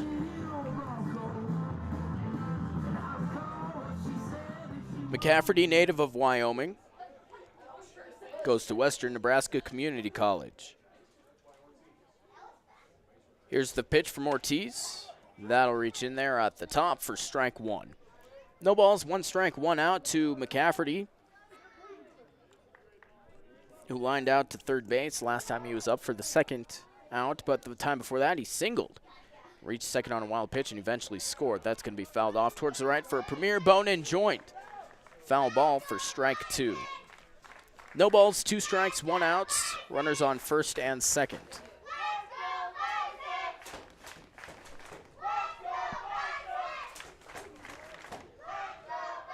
Ortiz comes set on the mound. That pitch going to be swung on and chopped to the third base coach and John Grigg.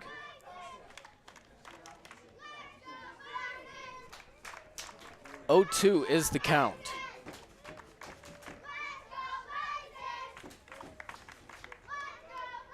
McCafferty stands in. Bat over his head. Here's the pitch, and that's going to miss for ball 1. 1 ball, 2 strikes to McCafferty, who today is 1 for 5 with a run.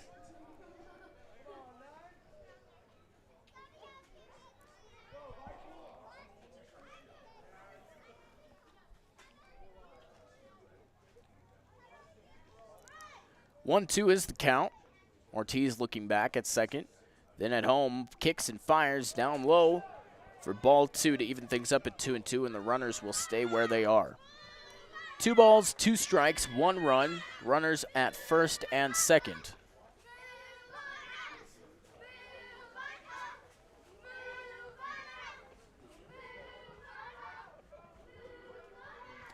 As a little meeting on the mound is going to take place with the exterior infielders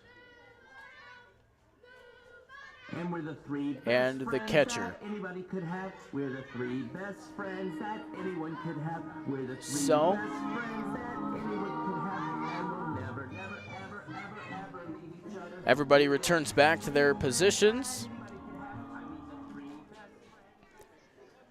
2-2 is the count. 1 out with runners on first and second. Ortiz on the mound. Comes set. Kicks and fires. That's going to miss down to make the count full once again. 3 balls and 2 strikes. 3-2 the count. Runners on first and second. Ortiz comes set. Fires the pitch. And that's going to miss and walk. The bases loaded. So now coming up, number 12, Tyler Godfrey.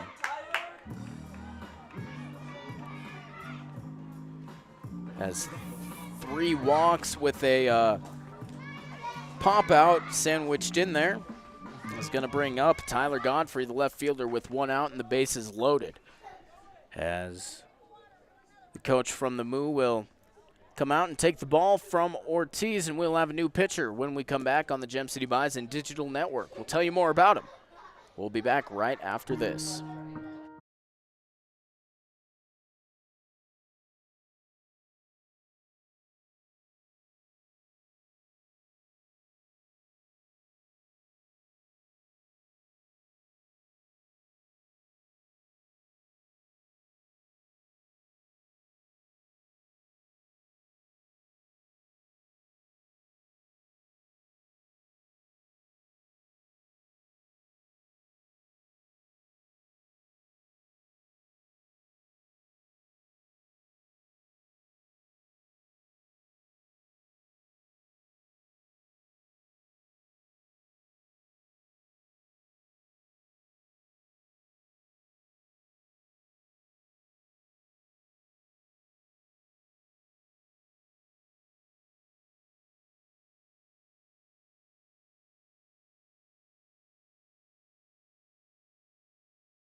Evan Rowe into pitch for the Fremont Moo, facing off against Tyler Godfrey. That first pitch gonna miss outside for ball 1. 1 ball, no strikes, 1 out. Bases loaded for the Gem City Bison, down 19-15 versus the Fremont Moo in the bottom of the 9th. Here's the pitch, and that also will miss for ball 2. 2 balls, no strikes is the count. Going to take a look at the final line for Ortiz, Jacob Ortiz, when I can find it. Here's the 2-0 from Rowe, and that'll be in there for strike 1. Final line from Rowe, 3.2 innings pitched, 4 hits, 5 runs, 6 walks on 22 batters faced.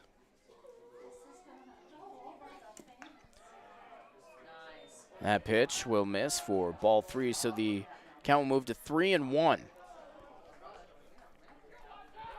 3 balls, 1 strike, 1 out with the bases loaded.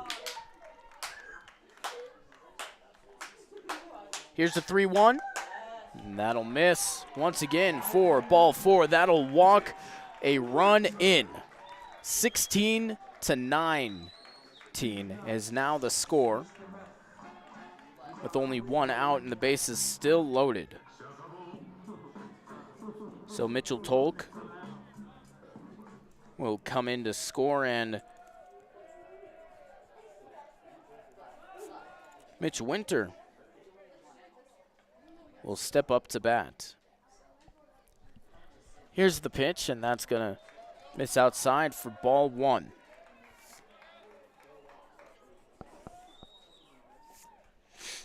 One ball, no strikes with one out and the bases loaded. Here's the pitch, and that'll be in there for strike one. 1 ball, 1 strike is the count.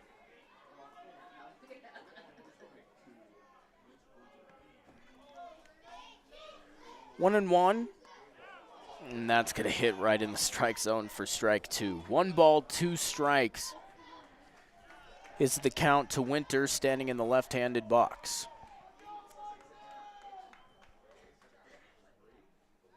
Here's the pitch, and that's going to be swung on high, deep into right field.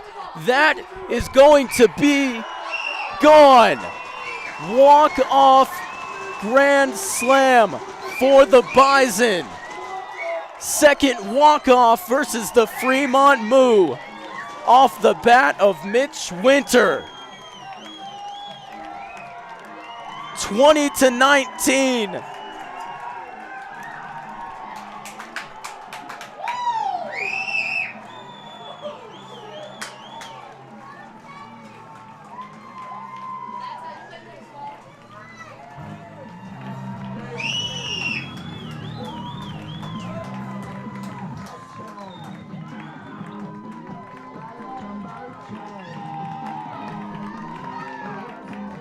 The second walk-off win against the Fremont Moo this year.